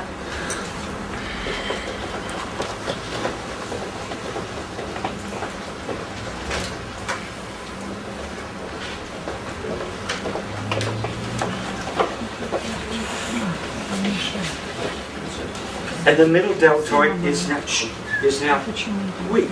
Видите, она слабая. Sure, same. And at this moment, virtually every muscle in his body will test weak. Фактически, как говорится, в этот момент все мышцы тела дадут слабость. We just wait, come back and test again. Смотрите еще раз. Now it's strong. А теперь сильная. So the process of walking То есть ходьба, процесс ходьбы will weaken every muscle in his body. ослабляет любую мышцу в теле. And some muscles will recover, Некоторые мышцы восстановятся, and some won't. а некоторые нет. All right? Why? Yes. Why? Yes, why? Have a seat. Сядьте, пожалуйста. Now, you come.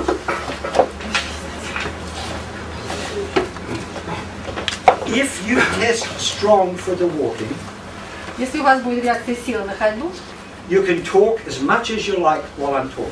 вы можете говорить сколько угодно одновременно со мной. But if you test weak, you shut up. Но если будет только слабость, заткнетесь.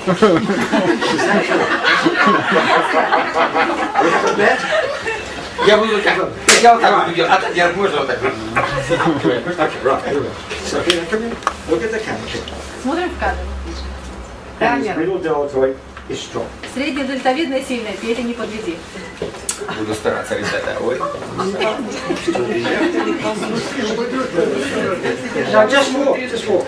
Страстно хожу, страстно с энтузиазмом. Don't look like a homosexual, just walk. Не ходи как гомосексуал.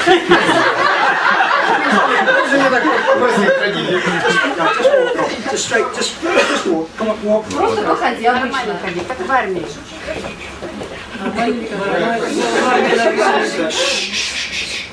Не мешайте. Чтобы зачиза не было.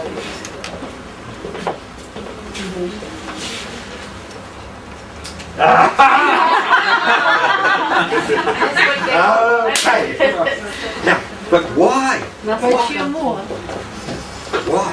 Почему? This is very, very important concept to understand. Это очень и очень важная для понимания концепция. Now, I'm going to tell him how to do it again. Я скажу ему, как сделать это еще раз.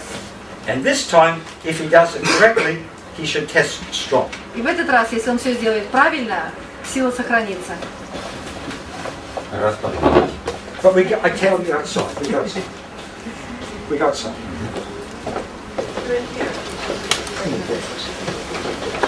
Может, перевести надо будет?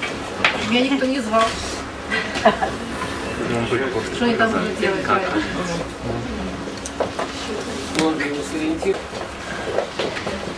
Получил инструкцию, сейчас буду ходить хорошо. You said no talking. No talking. Ну, я.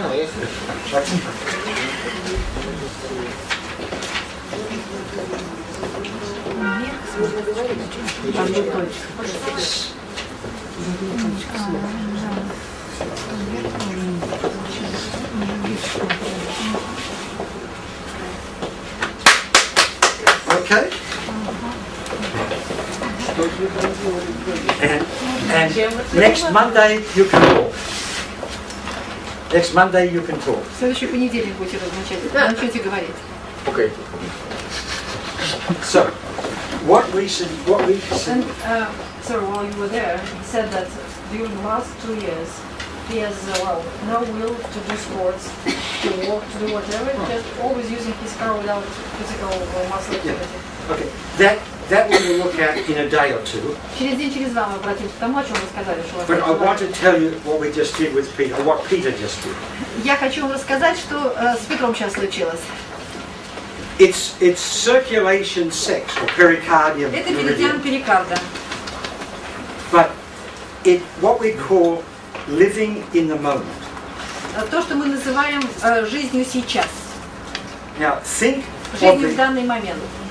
of the latissimus dorsi, spleen 3 problem.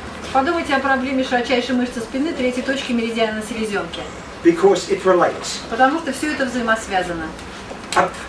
What with a spleen meridian problem, you're frightened of what is going to happen in the future. Ведь вы боитесь будущего. Это меридиан селезенки. It's not that anything is wrong now, but you fear in the future something will go wrong. Вы боитесь, что что-то произойдет не так в будущем, а не сейчас. So you are constructing a fantasy of the future. То есть вы создаете определенную запрограммированную фантазию будущего.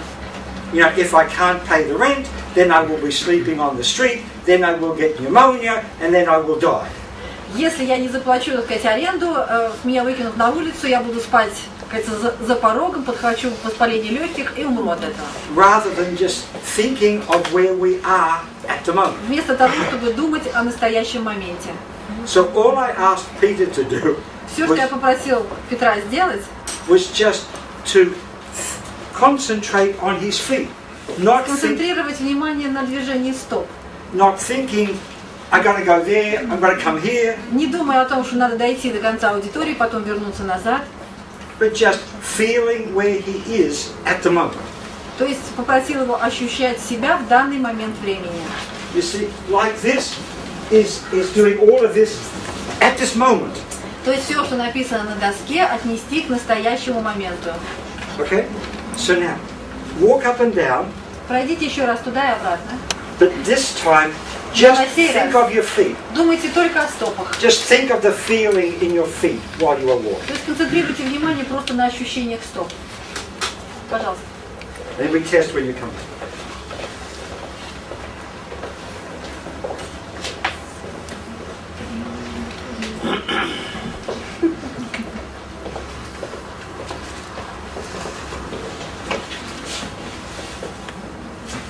Eighth. Okay. And if we test this, it may be different. I don't know. Не знаю, посмотрим эту мышцу. No, that's the same. Нет. You see? And the same thing with bilateral teres. То же самое, что билатеральная круглая. There's going to be structural problem. Yes. Здесь еще структуральная проблема. And that will be what thoracic vertebra? Какой грудной позвонок? Т? Какой? Номер грудного позвонка какой? Для кого? Звеневой. Ну, малые круглые говорили.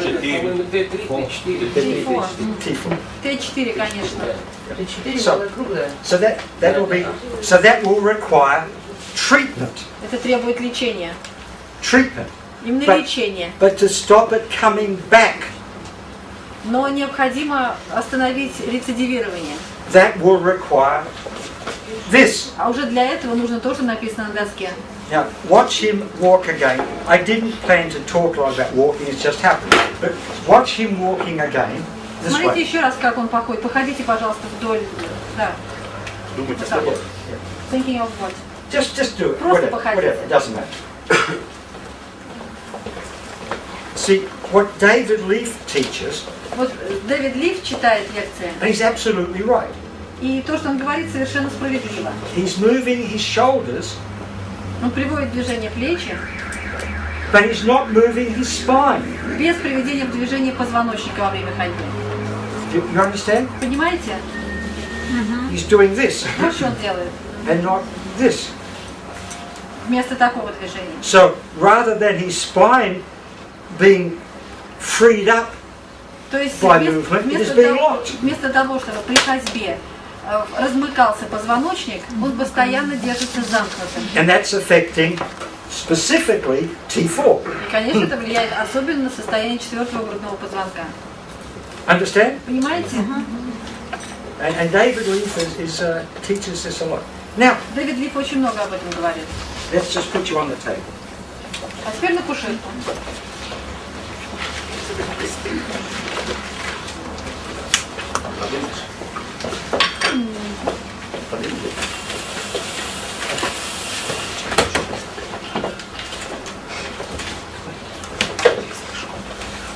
So, what muscle am I? No. What muscle am I now concerned with? Какая мышца меня сейчас интересует? T4. No, we know that already. Нет, малый круглый мы уже знаем. Еще что думаете? What muscle? Если фото, это подколенный мускул еще.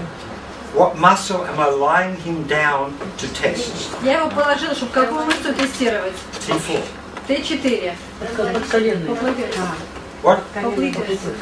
No. Нет, Could не be, but no. подколенного. Could be, but no. Well, this area. There's this high thoracic area. Верхний грудной отдел. Подумайте об этой зоне. Подлопаточная второй. Нет. Нет. Подлопаточная. We said subscap. Поднимите руку, кто сказал подлопаточная. So come on this one. No. Подвиньтесь. No. Yeah, okay. Subscapular. Yeah. Why, собственно? Why? Watch. Смотрите. Потому что Т4. Keep it down. Keep it down. Вниз сопротивляйтесь рукой. Keep it down. This way. Вниз сопротивляйтесь. Resist. Сопротивляйтесь как следует. Keep it down. Ладошку держите возле кушетки. Keep it. Okay, this one is over here. Двигайтесь туда теперь.